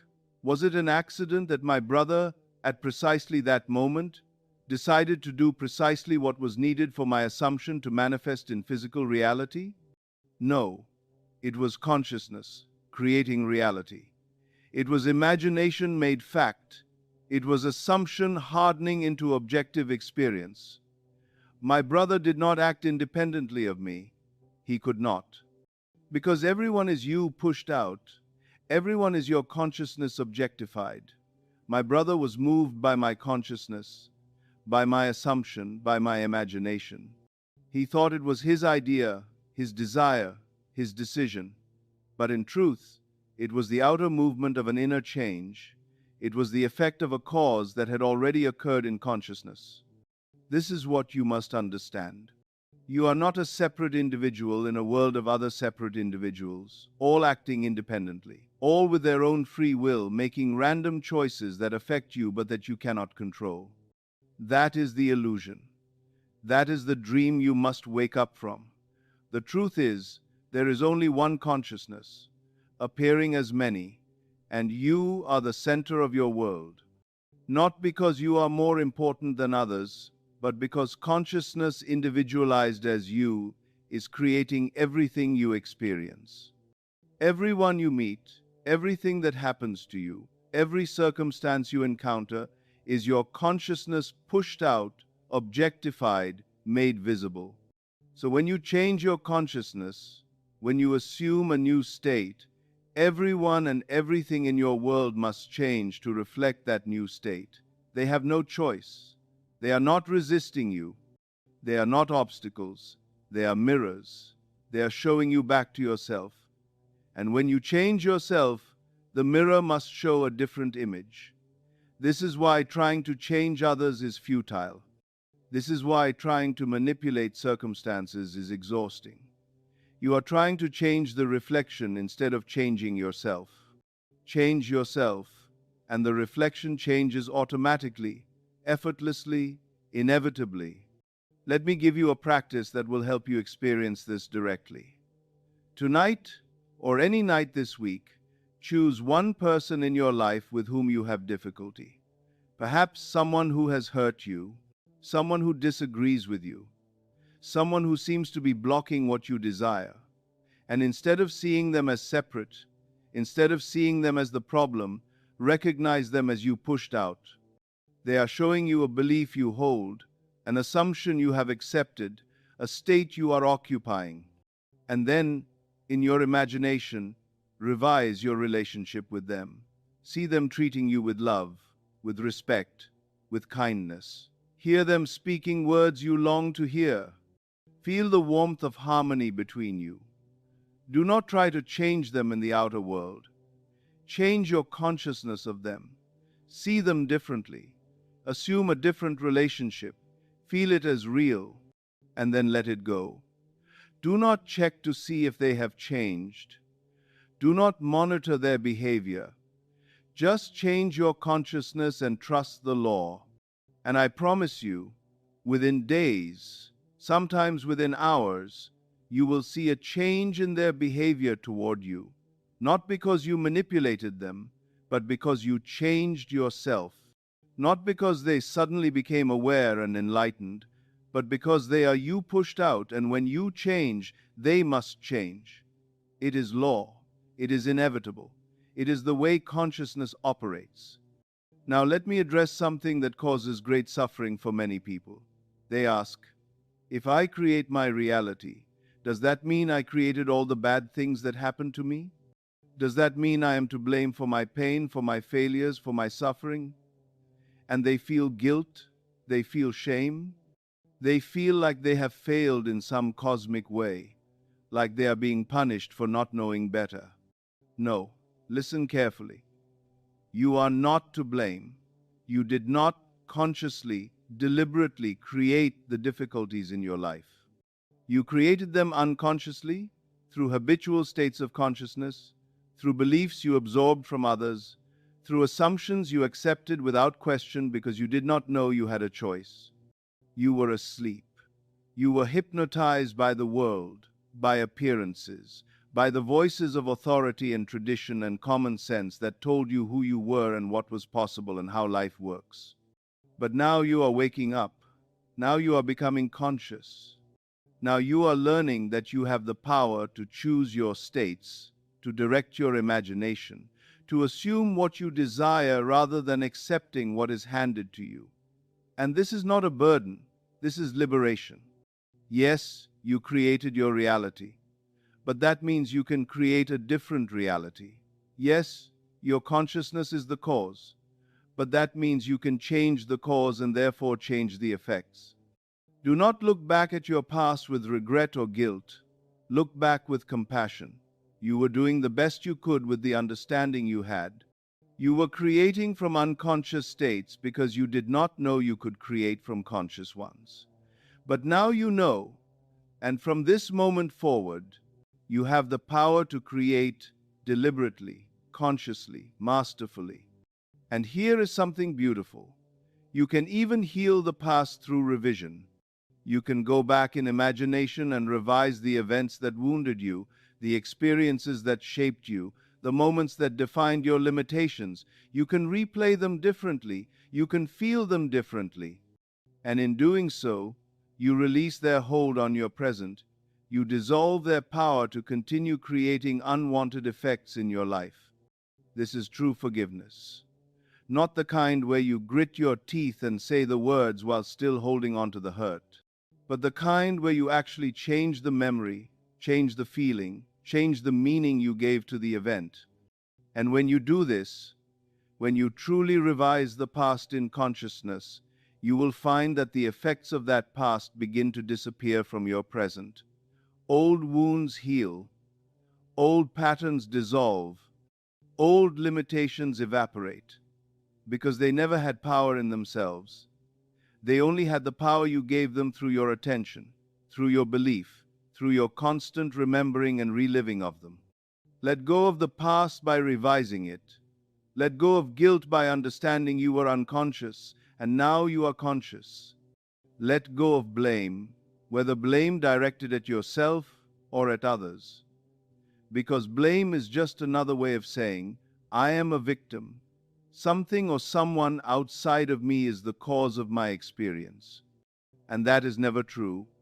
You are always the cause in consciousness. And if you are the cause, then you have the power. And if you have the power, then you are free. Now let me take you even deeper into this mystery. Let me show you the mystical side of this teaching, because it is not just about getting things, not just about manifesting desires, not just about making your life more comfortable or successful or happy. Those are all beautiful benefits, and you should absolutely use this law to create the life you want. But there is something more. There is something beyond the law. There is what I call the promise. The law says, what you are conscious of being, you will experience. Consciousness creates reality. This is true. This is reliable. This is how you manifest desires. But the promise says, one day you will wake up from the dream entirely. One day you will experience a mystical rebirth in which you realize you are not the created, you are the creator. You are not the son of man, you are the son of God. You are not a limited human being trying to manifest desires, you are God, deliberately limiting yourself, deliberately forgetting yourself, so that you might remember yourself and experience the joy of that remembrance. This is the great secret hidden in Scripture. The Bible is not about historical events. It is about psychological and mystical experiences that happen in consciousness. The birth of Jesus is not about a baby born in a stable 2,000 years ago. It is about the birth of the Christ consciousness in you, the awakening to your divine nature, the moment when you realize, I and my Father are one. I am not separate from God. I am God, expressing as this individual, having this human experience, but never losing my divine nature, never ceasing to be the creator even when I appear to be the created. And when this awakening comes, and it will come, it is not something you make happen through technique or effort. It is something that happens to you when the time is right, when you have learned what you came here to learn, when you have played out the drama of separation long enough, and in that moment, everything changes. Not your outer world, necessarily, but your relationship to it. You no longer need to manifest desires because you realize you are the fullness of all. You no longer seek because you know you are that which is sought. You no longer strive because you rest in the awareness of I am, which is complete in itself, which lacks nothing, which is the source and substance of all that exists. This is the promise, and it is the promise that gives meaning to the law. You use the law to manifest desires, and that is good. But the deeper purpose of the law is to teach you who you are. Every time you successfully manifest something through assumption, through imagination, through feeling, you are proving to yourself that you are the creator. You are not hoping to get lucky. You are not waiting for the universe to grant your wish. You are creating your experience directly through your consciousness. And the more you do this, the more you realize, I am not at the mercy of the world. I am the creator of my world. And if I am the creator of my world, then what am I? Who am I really? And that question leads you inevitably to the answer, I am. That is all. I am. Not I am this or that, just I am, the pure awareness of being, the eternal consciousness, the ground of all existence, God. And when you know this, not as a belief but as a direct experience, you are free, totally, completely, permanently free. Because you know you are not the body that will die, not the personality that will change, not the human self with all its limitations and fears and desires. You are the eternal I am, playing the role of this human self for a little while, but never losing your true nature, never ceasing to be the infinite consciousness that you have always been and will always be. This is the promise. This is the ultimate teaching. This is where all of this is leading. Use the law to create the life you desire. But know that you are using it for a higher purpose, to awaken to who you truly are, And one day, whether in this life or another, you will awaken fully. You will be born from above. You will see the Christ child, which is yourself, born from your own skull, wrapped in swaddling clothes, lying at your feet. You will experience the resurrection, the ascension, the discovery of David, your son, who reveals you as his father, as God. And you will know beyond any shadow of doubt that the entire journey, all the suffering and seeking and striving, was leading you to this one moment of recognition. I am that. But until that moment comes, live the law, use it, master it, create your world consciously, assume your desires fulfilled, feel yourself to be that which you long to be, and enjoy the process. Enjoy the adventure. Enjoy the discovery that you are not powerless, not limited, not trapped. You are the creator, playing in the world of your own creation, manifesting your assumptions, expressing your consciousness, revealing your divine nature, one assumption at a time. And let me tell you one final story, one that will show you the power of persistence, the importance of remaining faithful to your assumption even when everything seems to contradict it. There was a woman who desired to heal her body. She had been diagnosed with a serious illness. The doctors gave her a timeline. They said she had months, maybe a year. They offered treatments that might extend her life but would not cure her. And she was afraid. Of course she was afraid.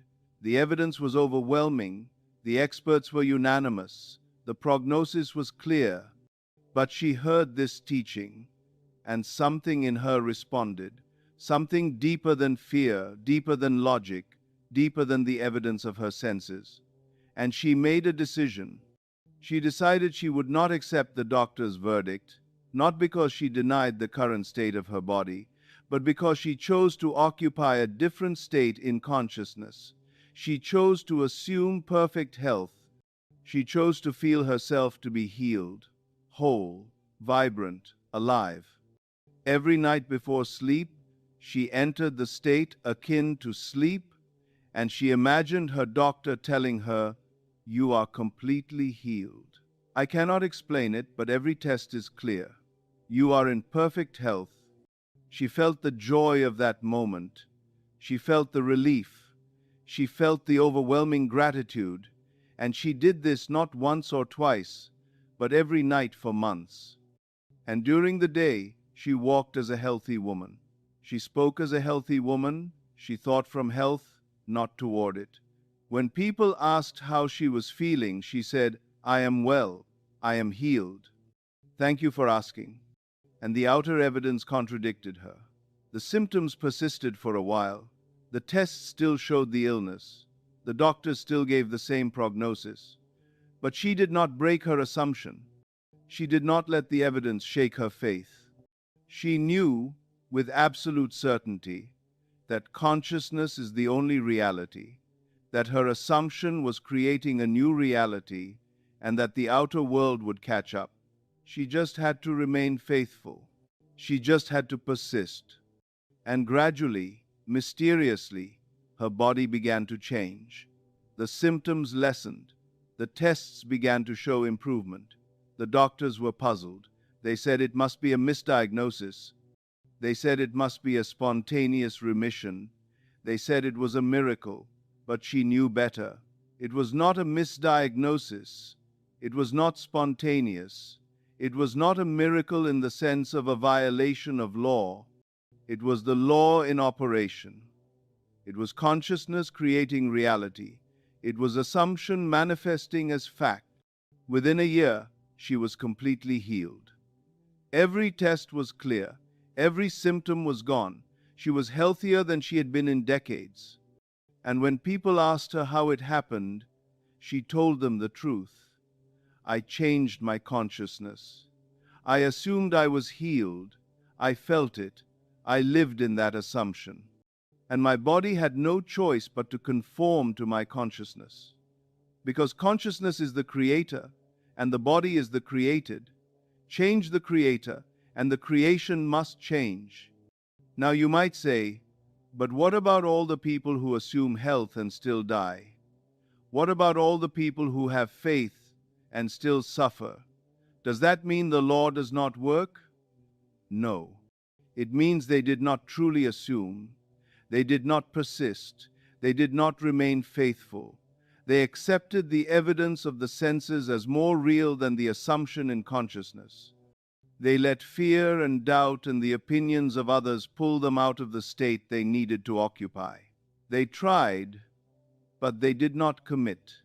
They hoped, but they did not know. And I tell you this not to judge them, not to blame them, but to show you what is required.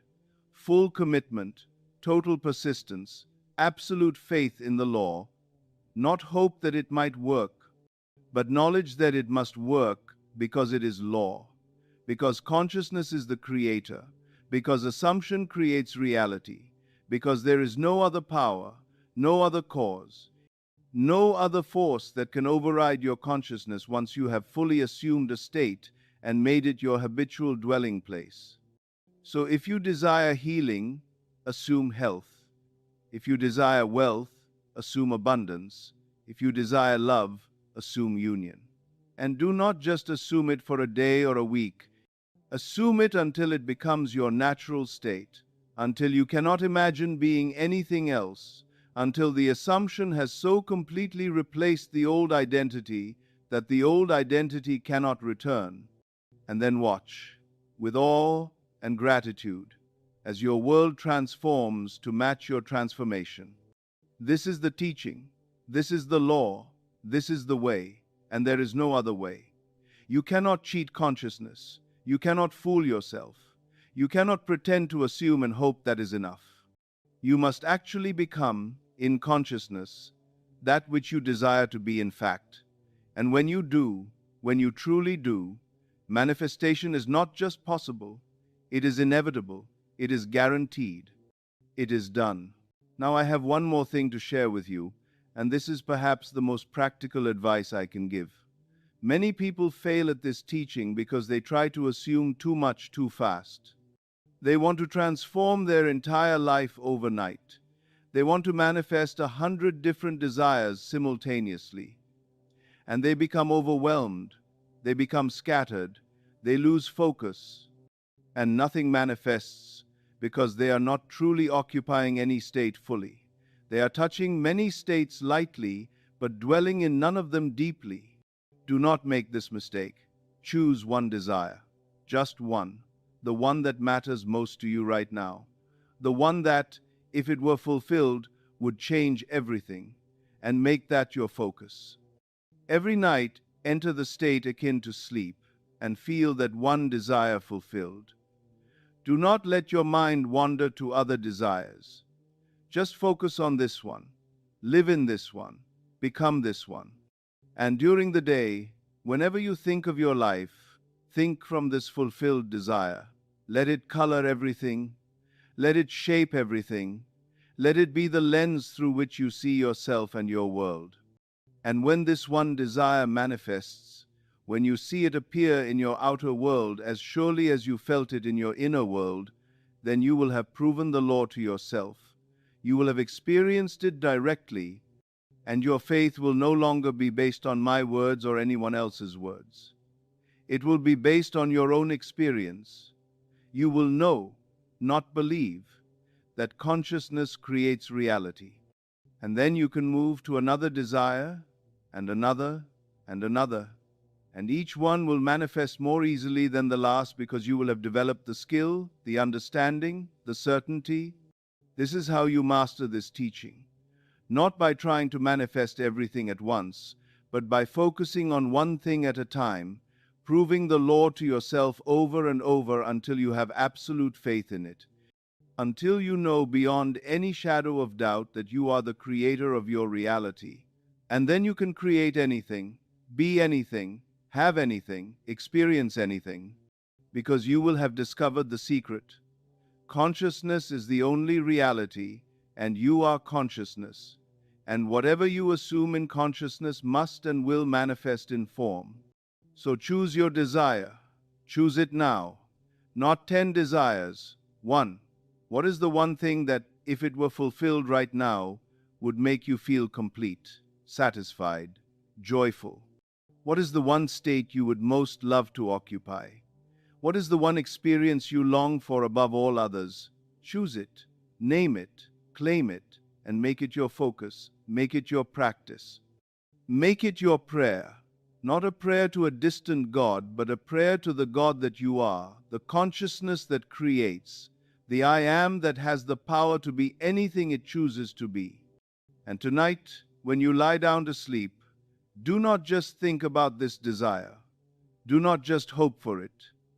Enter it, occupy it, become it. Feel yourself to be the person for whom this desire is already fulfilled.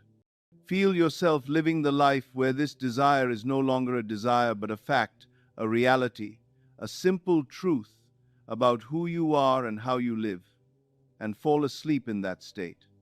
Fall asleep feeling the wish fulfilled. Fall asleep being the person you desire to be. And when you wake in the morning, know that the seed has been planted, that creation has occurred in consciousness, and that the outer manifestation is now just a matter of time. And be patient, be faithful, be persistent. Do not check for results every 5 minutes. Do not dig up the seed to see if it is growing. Do not doubt when you do not see immediate evidence. Just know that it is done. Trust the law, trust the process, trust yourself. You are not hoping for this to work. You are knowing it will work because you understand how reality works, because you have discovered that consciousness is the creator, because you have learned to assume the end and let the means take care of themselves. This is the teaching that unlocks unlimited success without effort, not without practice, not without persistence, not without focus, but without outer effort, without struggle, without trying to force or manipulate or control the outer world. The only effort is the inner effort of assuming the state, of feeling the wish fulfilled, of occupying the consciousness you desire to express. And that effort, when done correctly, does not feel like effort at all. It feels like coming home. It feels like remembering who you are. It feels like slipping into a comfortable garment that was made just for you. So go now. Truly go. Close this video. Put down your device. Go to your bed. Lie down. Close your eyes. Relax your body. Still your mind. Enter the state akin to sleep. And assume your desire fulfilled. Feel it. Be it. Live it. And know that in this moment, in this sacred moment of conscious creation, you are doing the only work that matters. You are changing your consciousness. And when you change your consciousness, you change your world. Always, without exception. It is law. And I will be here, not as a person you need to follow or worship or depend on, but as a reminder of the truth you already know deep within yourself. I will be here to point you back to yourself, to consciousness, to the creative power that has always been yours. Use me as a guide, but do not make me your savior. You are your own savior. Your awareness of being, your consciousness, your I am is the only savior there is, and it is already within you. It has always been within you. You just forgot. But now you are remembering. And as you remember, as you awaken, as you begin to use this power consciously and deliberately, your life will transform in ways you cannot imagine. Not just your circumstances, but your entire being. You will become more peaceful, more joyful, more loving, more creative, more alive, because you will no longer be at war with reality. You will no longer be trying to change what is. You will simply be creating what you desire by assuming it in consciousness and allowing it to manifest. This is the life you were meant to live. This is the power you were meant to use. This is the truth you were born to discover, not later, not someday, now, in this moment. You are the creator. You are consciousness. You are God, experiencing yourself through this human form, through this human life, through this human journey, and every desire you have, every dream you hold, every vision you cherish, is God desiring to express Himself as this particular experience, in this particular way, through this particular form that is you. So honor your desires. They are not selfish. They are not wrong. They are not signs of spiritual immaturity. They are God seeking to express, to expand, to experience more of His infinite possibilities through you. Honor them by assuming them fulfilled. Honor them by feeling them as real. Honor them by occupying the states they represent. And watch as they manifest easily and naturally in your world. And if there comes a day when you no longer have desires, when you rest in the simple awareness of I am without needing it to be anything specific, then you will have arrived at the promise. You will have awakened fully to your divine nature. But until that day comes, enjoy the journey, enjoy creating, enjoy manifesting, enjoy discovering that you are not a victim of fate but the master of your destiny, not a creature of circumstance but the creator of experience, not a limited human hoping for a better life, but an unlimited consciousness expressing itself as a human, deliberately, beautifully, magnificently. Go now. Go with my blessing, which is really your own blessing, which is really the recognition that you are blessed because you are consciousness, because you are God, because you are the Creator. You do not need my blessing. You do not need anyone's permission. You simply need to assume what you desire and persist in that assumption until it hardens into fact, and it will. I promise you, it will. Not because I have special power, but because the law has power, and the law is impartial. It works for everyone, always, without exception. So use it, master it, live by it, and create the life you were born to live, the life you have always dreamed of, the life that is already yours in consciousness, waiting only for your recognition, your assumption, your acceptance. It is done. It is finished. And so it is.